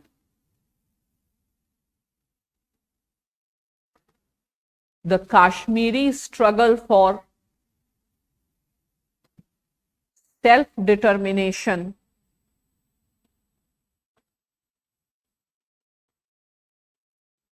into Islamic jihad. They have tried to give a religious color. ठीक है, right? Right, Pakistan even sends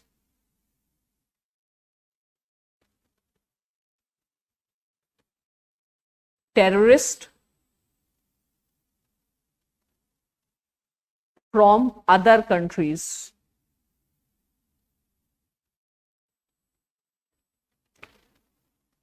तो जो right, next, militancy in Kashmir has been hijacked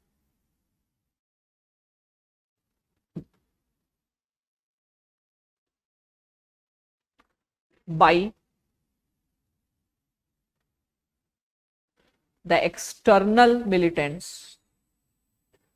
government India नहीं, भाड़े के ले आते हैं, जिसको कोई काम नहीं है, तो they do the skill development. ठीक है, the people from Afghanistan and all those, then they have established skill development institutes. Pakistan becomes the epicenter of terrorism. In Swat Valley, they have established their university for terrorism. And they are also contributing in poverty alleviation and all. तो वही वो अपना चला रहे हैं issue. Fine. Now, अब लिखो, what has been UN's approach?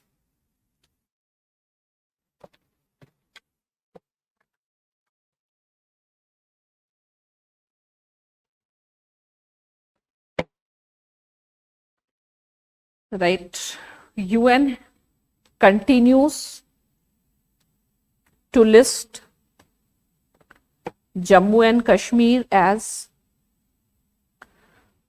a disputed territory.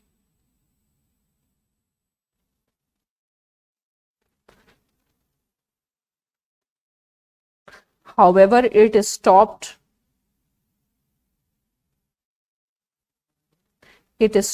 active involvement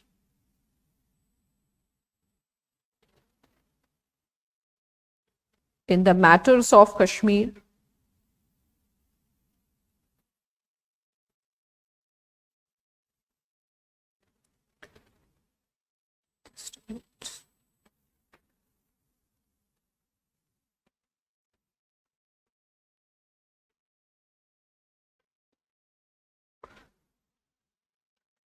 right. In 2019, after government of India had changed,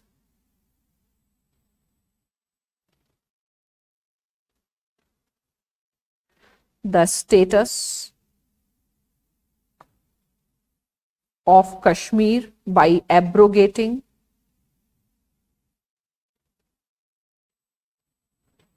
कह सकते हो of Article 370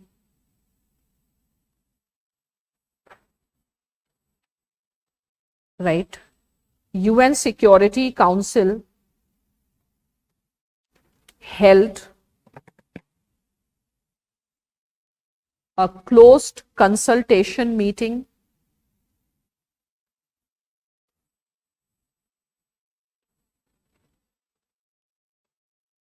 on behest, BEHEST, behest of China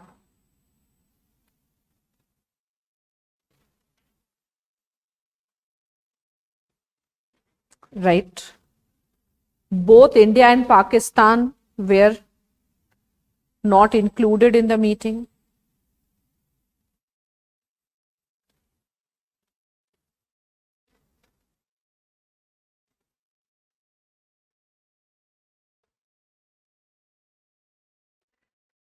Right. Last time UNSC, matlab before this, UNSC dealt with the issue was in 1971 war.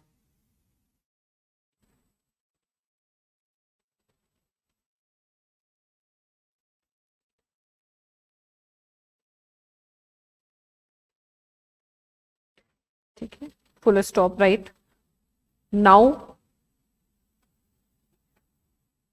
UNSC resolutions do not talk about disputed territory, मतलब वो वाली बात नहीं होती. Their focus is on human rights.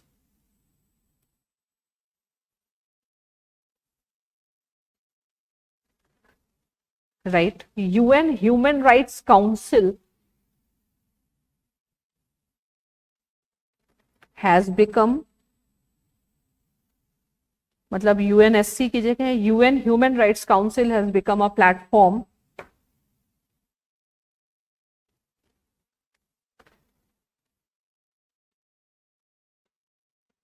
right. In 2018 UNHRC published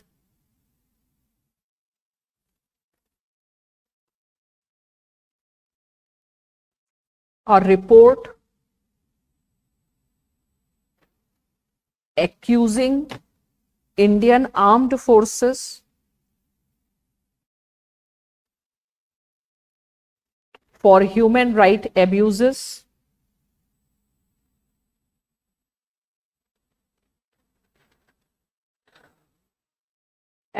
in Kashmir, right. The report also mentions about human rights violations by Pakistan, but it was mild because that time the person who prepared the report was from headed, like this committee was headed by a Pakistani. Fine. So Pakistan raising this human rights issue, right.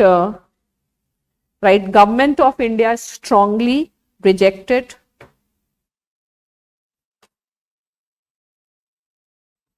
calling it fallacious, fallacious, fallacious, comma, prejudiced, and the violation of its sovereignty and territorial integrity.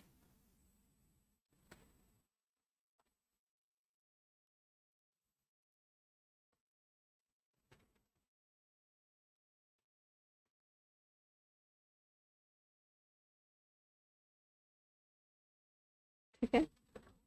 Or just as a note you can write, there are two major UNSC resolutions.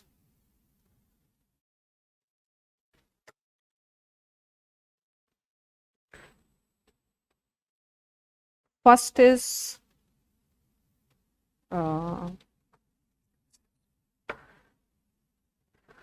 resolution number 39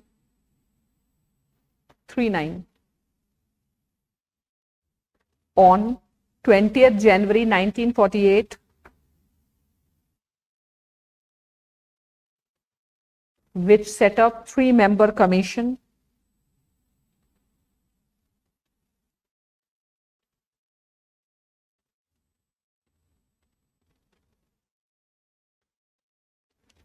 Second is resolution number 47 of April 1948,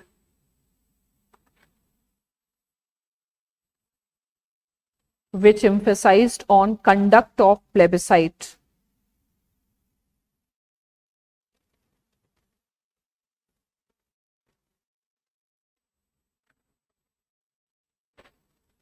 Right, UN stopped intervention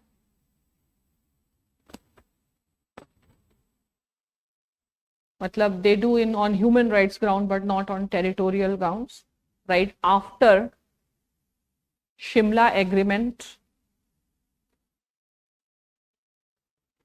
when India and Pakistan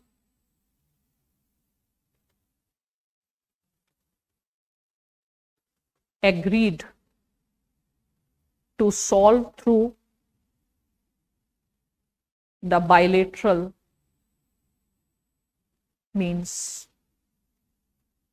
So suppose a question comes on role of UN in Kashmir issue, you can write. आ गया clarity?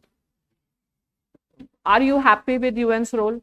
Critically evaluate है तो इसमें लिखो critically evaluate.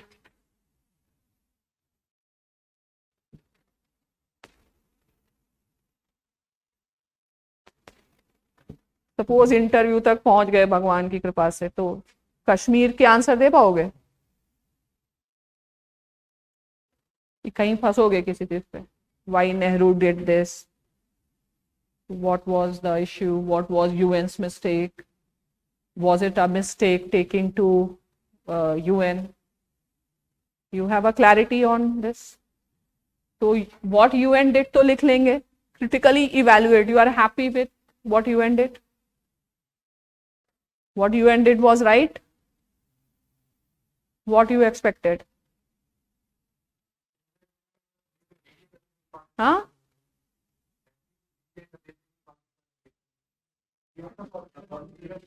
Huh?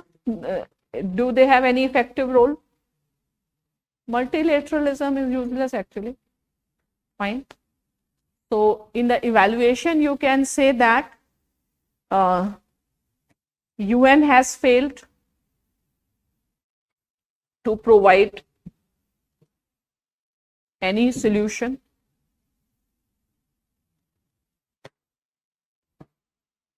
showing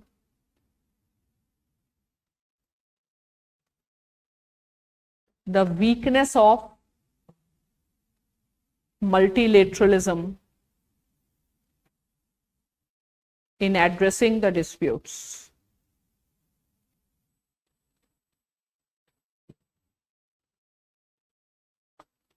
ठीक है, the disputes. Now, what happens if UN fails to solve the dispute? Is it good UN solving the disputes? But what happens is it leads to arms race. ठीक है, then countries will go to solve the dispute on their own. ठीक है, right? Failure of multilateralism leads to arms race, reduces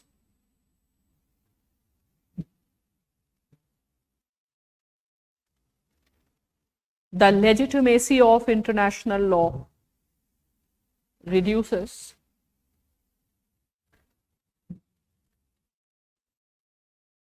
tell me why UN failed. मुझे समझ नहीं थी. When you fail, tell me. Have you ever failed? Lack of clarity or lack of. You fail when you want to fail. Anybody fails जब वो खुद fail होना चाहता है, जो भी हो. है ऐसा कभी होता है आप पास होना चाहें और पास ना हो? है ऐसा होता है? कभी कोई फेल होता है? किसी और के कारण फेल होते हो या अपने कारण होते हो? तो ये बात समझ के रखो. ठीक है, तो no one is born to fail, no one is destined to fail. You choose you want to fail or you want to pass. It is your choice. It is your commitment. UPSC में fail हुआ तो किसको बोलोगे paper मुश्किल आया? It will be your failure, या ma'am ने अच्छा नहीं पढ़ाया है.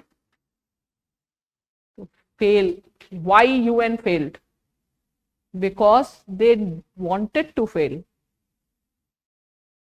ठीक है, तुम लोग भी वही जब फेल करोगे, क्यों? You wanted to fail. That's why you didn't do what you were supposed to do. ठीक है, so UN failed because they didn't want to pass. They want to create it as a, continue it as a disputed territory, and the nations, they will look only for their own interest. Fine. In UN, people are not sitting to solve the global problems.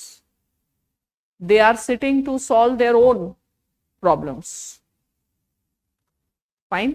So similarly, politicians are getting elected and they are spending a lot of money to help you or to help themselves. Natural है ना, तुम भी यही करोगे. क्यों expect करते हो करेंगे कुछ? वो इतना खर्चा कर रहे हैं, तुम्हारे लिए थोड़ी कर रहे हैं. किसका दिमाग खराब है? भी तुम्हारे लिए करना होता तो वो उसी पैसे से इलेक्शन की जाए तुम्हारा भला कर दिए होते. Fine. What is this? Do you think we are capable of doing the collective interest, serving the collective interest? We are capable. We do the collective interest. Do you think group studies help? Huh? Group studies कोई किसी की मदद करता है? Fine. So God help who help themselves. God नहीं बोला अपनी मदद खुद करो. गॉड मदद नहीं करता तो साथी कहां तो करेगा. ठीक है.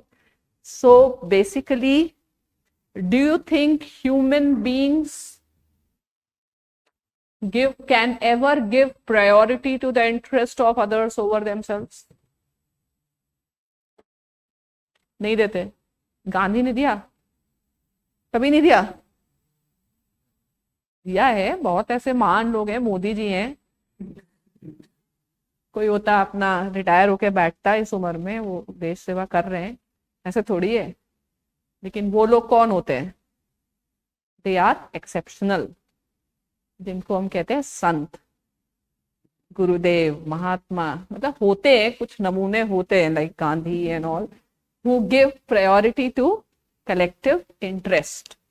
But otherwise, we as a common man will always give priority to self interest. Fine. For this there is a theory. एक लिख ही लो एज अ नोट, कहीं डायलॉग बोल देना, 5-6 पढ़े लिखे लोग होंगे, to create an impression. Fine. एक theory है, there is a theory, logic of collective action.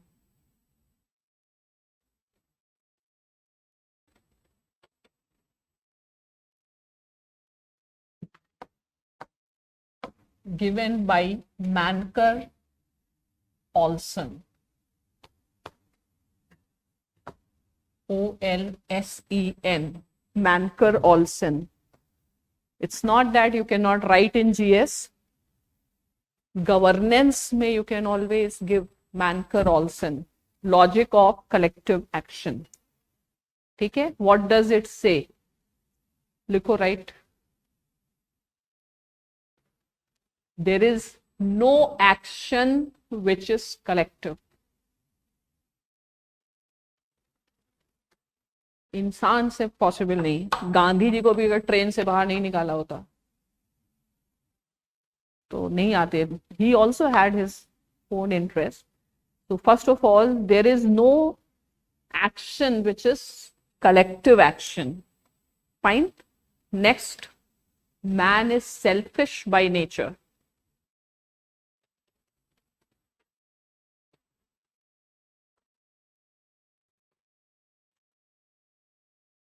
Fine. And why collective actions do not sustain? Because you always look for your interest. Fine. Why multilateralism fails? They are experts, but still they fail. Why UN is failure? Why WTO is failure? Because in the format of collective action, you are pursuing your individual goods. Fine. So this is a paradox of collective action. Fine.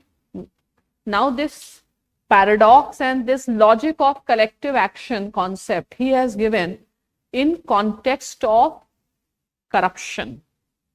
ठीक है, लिखो right. Context of the theory, corruption.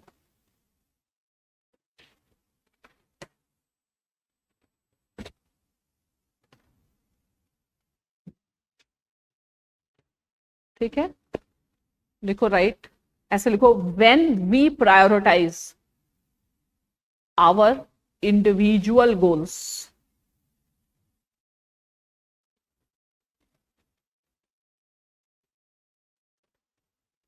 how can we assume that the politicians and civil servants will pursue collective goals? 5 और ethics पे paper डाल दो, कोई फर्क पड़ेगा करप्शन में? सब बेवकूफी. एथिक्स का पेपर से बड़ा तो फ्रॉड और कुछ भी नहीं. ठीक है, कोई मतलब ही नहीं है. Fine. Why do you assume when we pursue a collective action? So he says that if you want to tackle corruption, the only way is don't give money in their hands. Because what Kautilya says, honey on the tongue, it is impossible that the person will not taste it. किसी के मुंह पे रख दो. तो अगर चाहते हो ये लोग करप्शन नहीं करें तो क्या करना है? Direct cash transfer. ठीक है, don't give them money, otherwise they are bound to do corruption. ठीक है, तो लिखो right. Right. Hence the solution is not to expect them, not to expect they will not do corruption, rather not giving money in their hands.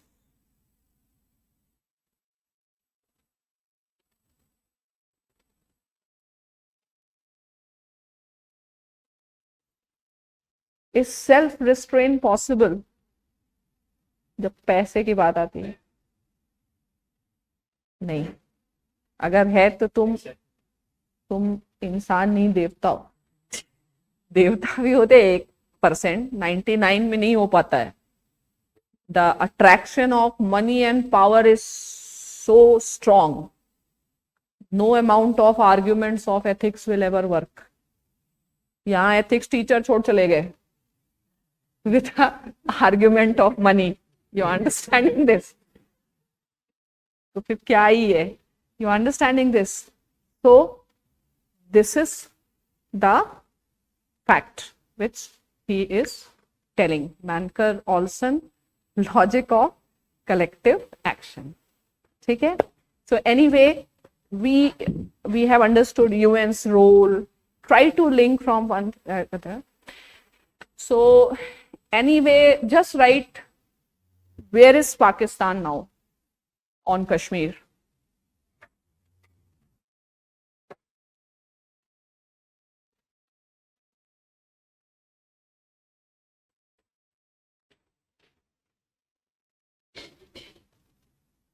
ठीक है, तो right मतलब I am right, just I want to tell कि what is their fault. Fine, तो right according to Pakistani intellectuals, Pakistan has harmed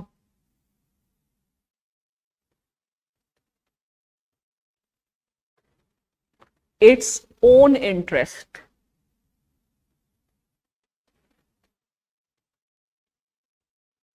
ठीक है, तो right once Pakistan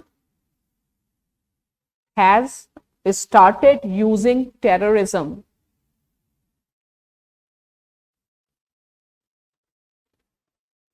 it has delegitimized its so-called support for the self-determination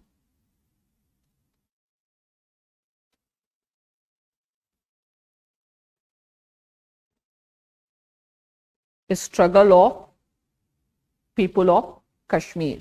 So they say, लिखो right, today the intellectual class in Pakistan suggest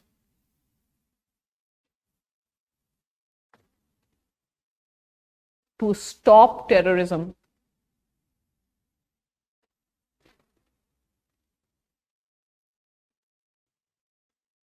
because it has lost the moral ground.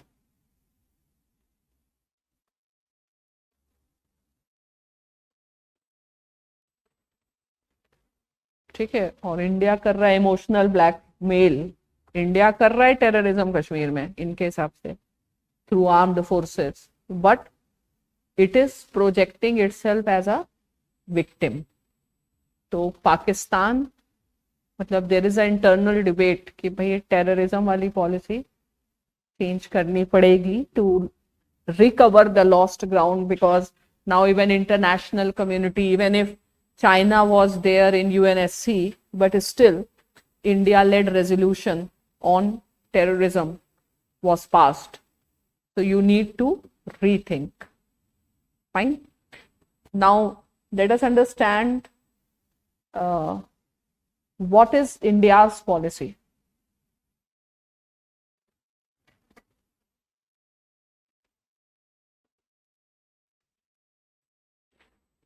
Who is the winner in this party, in this game? UN कहाँ से winner?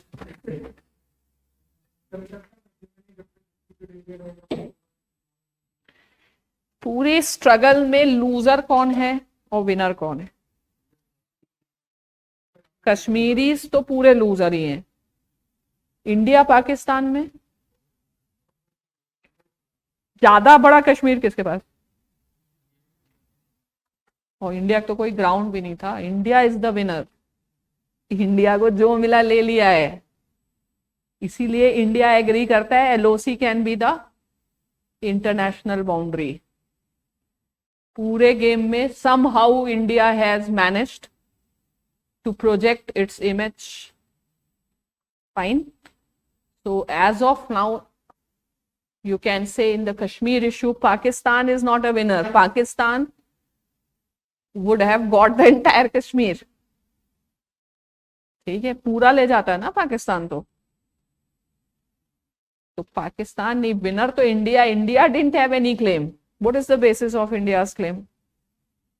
No basis है. तो winner तो India है ना. आधा मतलब आधे से ज्यादा तुमने ले रखा है. Actually India is the winner in the game as of now.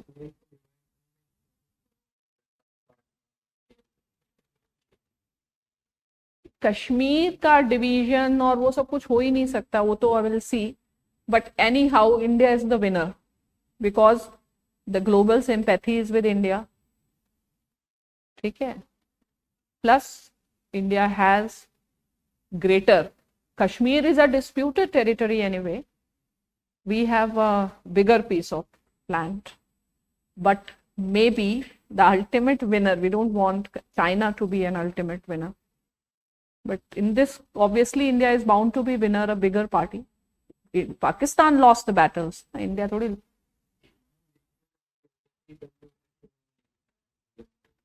है क्या?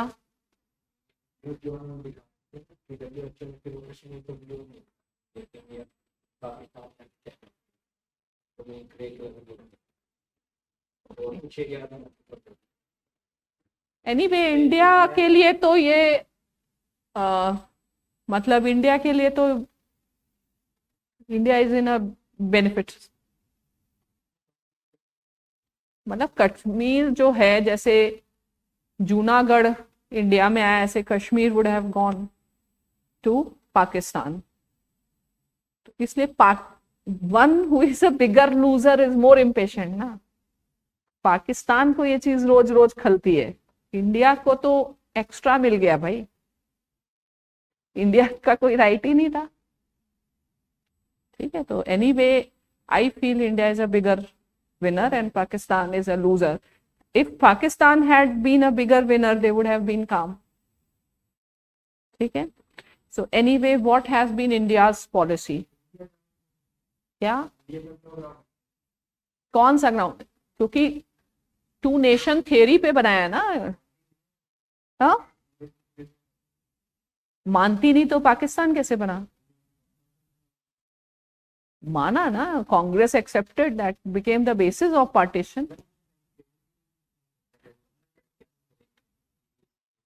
Nehru's policy was, he believed that Pakistan doesn't need, मतलब you don't have to pay much attention. They will come automatically to India because they cannot survive so without India. So we could not understand that.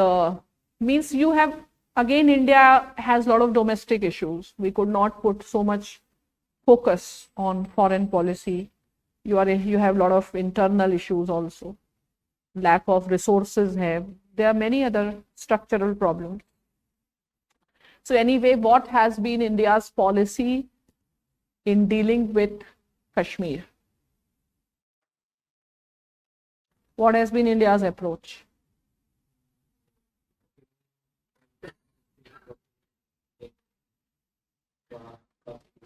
India's approach is basically, you can write point number 1. Right. India's approach कह सकते हो in the first phase or Nehruvian phase.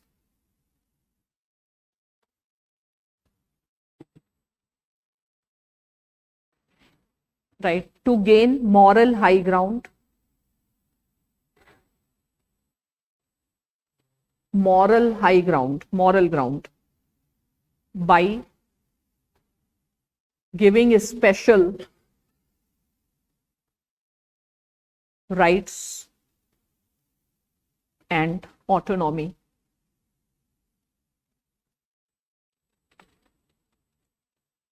ठीक है. Second right, during the time of Indira Gandhi,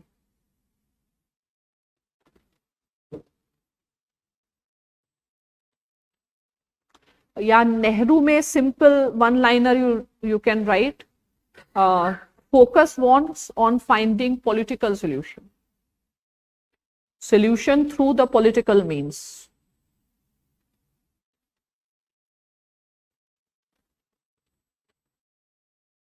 ठीक है, political integration through ये था. अब during the time of Indira Gandhi, so during the time of Indira Gandhi, after that 71 war, one thing. Second thing is US involvement in Afghanistan, and CIA also started promoting terrorism. So in 80s primarily, till 80s our approach was more political. But from 80s, in context that insurgency started rising, so the approach shifted from political to military. ठीक है, right? In context of rising militancy,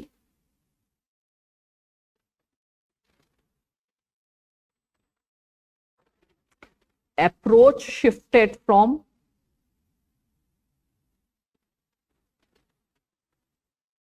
political to military.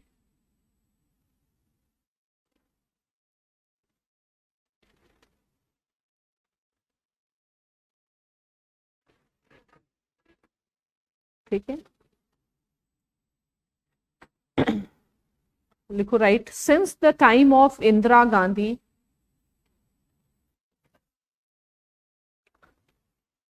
till Manmohan Singh,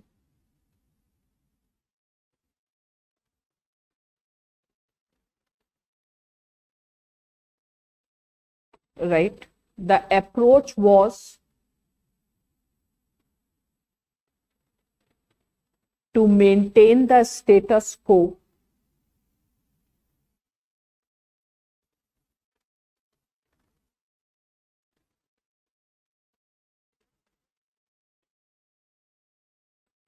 because gradually we were compelled to take militaristic means, and when you will take militaristic means, obviously people's resentment will increase. So because we understand that as far as because of that Islamic propaganda, Pakistan's and so many vested interests have developed, that if we lose the military option, we will lose Kashmir. So we do not have any other option other than the military option, because we believe that politically, if we'll go for political option, if we'll give greater autonomy, so there is a fear we may end up losing Kashmir. So we go for primarily the military option. This we have continued till the time of Manmohan Singh. Fine, so you can just write that Indian state believes to continue so long they are able to manage the cost of Pakistan's war of attrition. Pakistan's war of attrition मतलब ठीक है, तुम terrorism करते रहो, हम लोग ये करते रहेंगे, मतलब मैनेजेबल है, not a very big threat.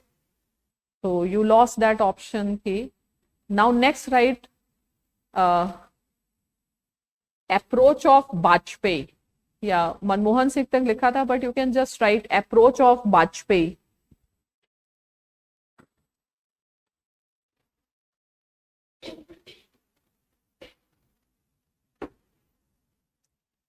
Fine. So again, right, he tried to find political solution.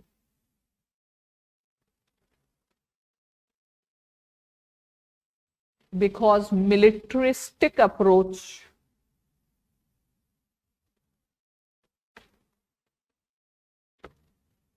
was leading to alienation, greater alienation.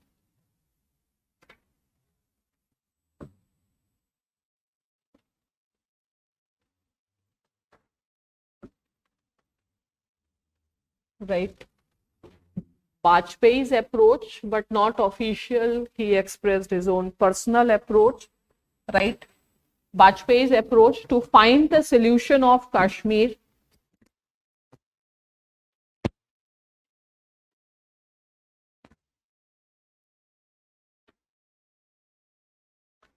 within the framework of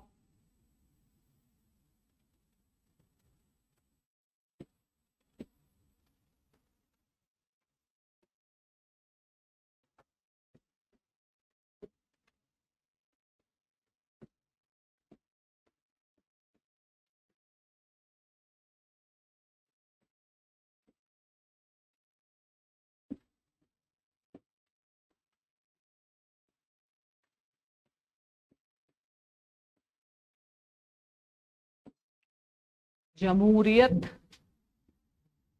means democracy, insaniyat,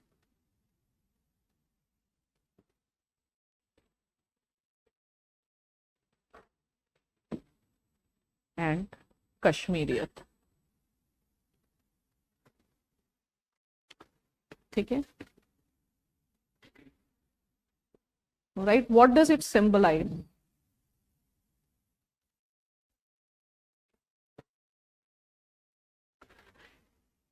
So, right, it symbolizes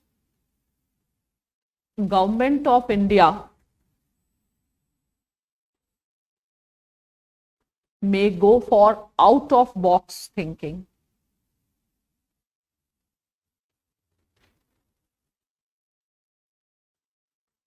थोड़ा सा out of box thinking, a different approach. Fine. Right, Vajpayee's approach was highly appreciated.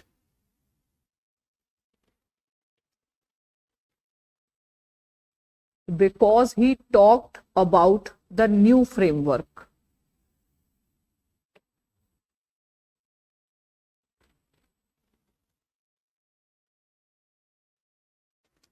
It was appreciated by the separatists also, new framework. लिखो right, ऐसे लिखो, what was old framework?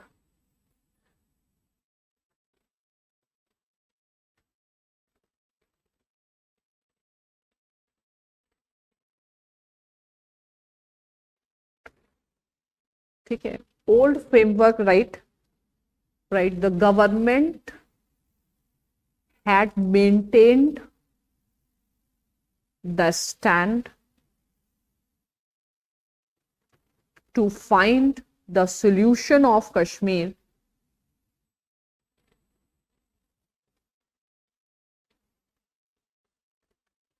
within the framework of the constitution.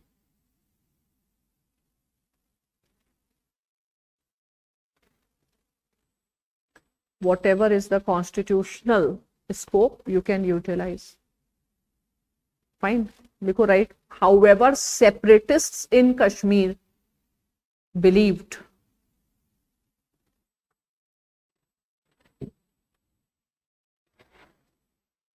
there cannot be any solution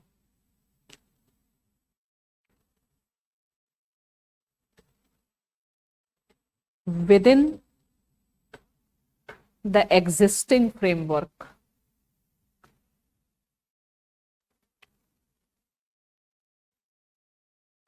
Right, Article 370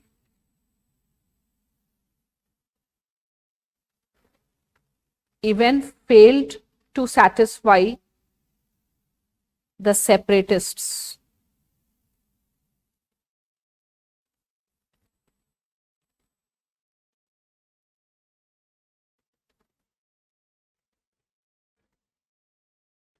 So they wanted actually autonomy, not this much compromised autonomy. So they appreciated, but it was never an official formula. Now write Manmohan Singh's approach.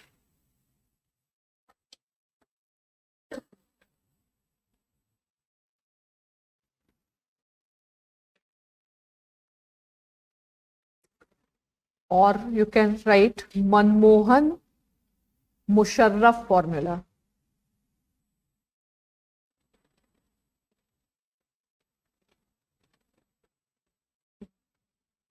write in bracket around 2006.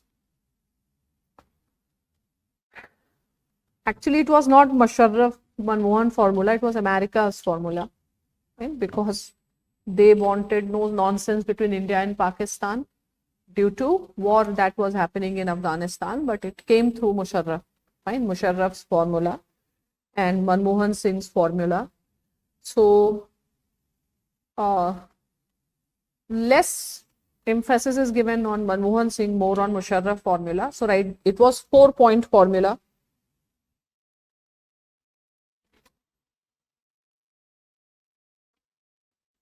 First,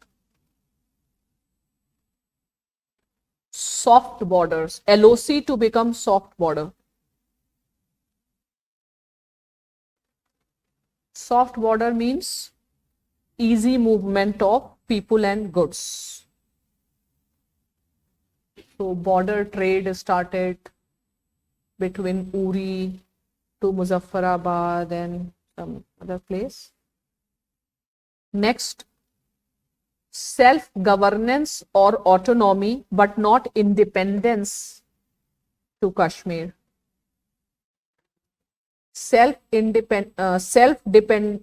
Governance or autonomy, but not independence.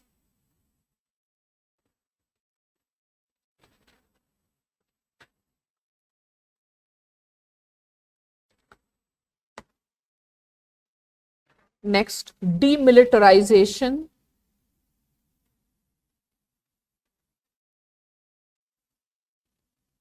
That is withdrawal of troops in a phased manner.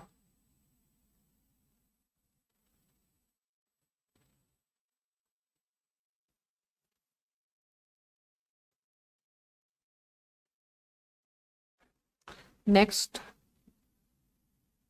joint administration.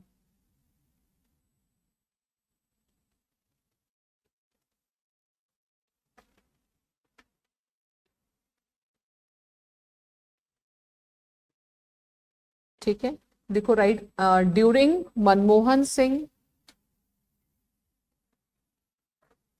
government of India started taking steps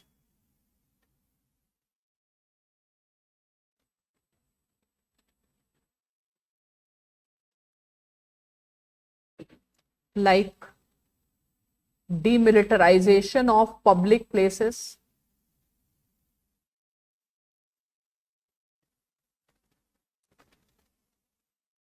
ठीक है, तो लिखो right, army was moved to the borders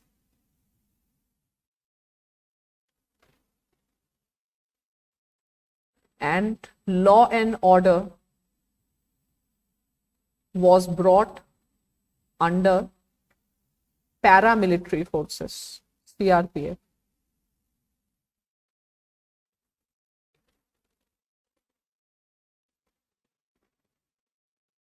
Next, cross LOC trade.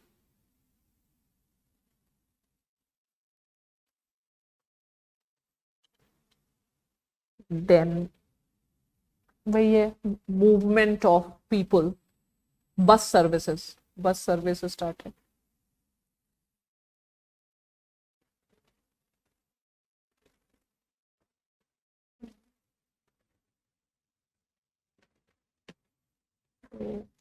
Again, because there are people who do not want this to happen, so Mumbai terror attack and all these happened, and not much. So this is supposed to be the most important formula.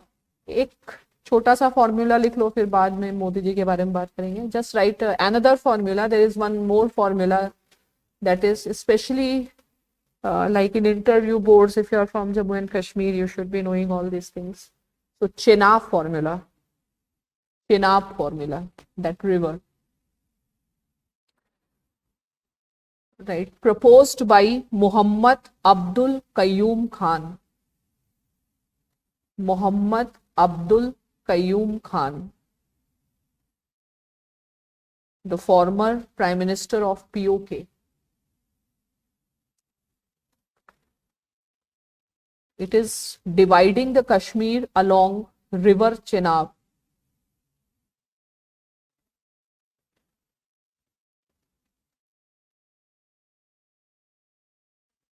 which flows down from Kashmir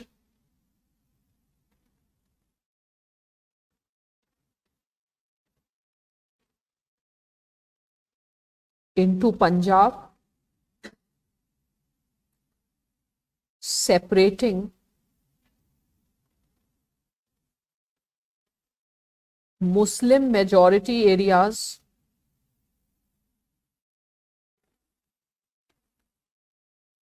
from Hindu and Buddhist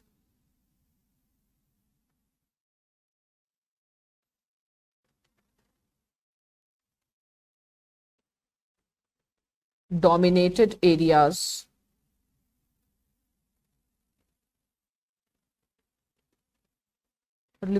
If accepted, it would have brought 80% of the territory of the original state. It have brought 80% of the territory of the original state, including POK and northern areas under Pakistan.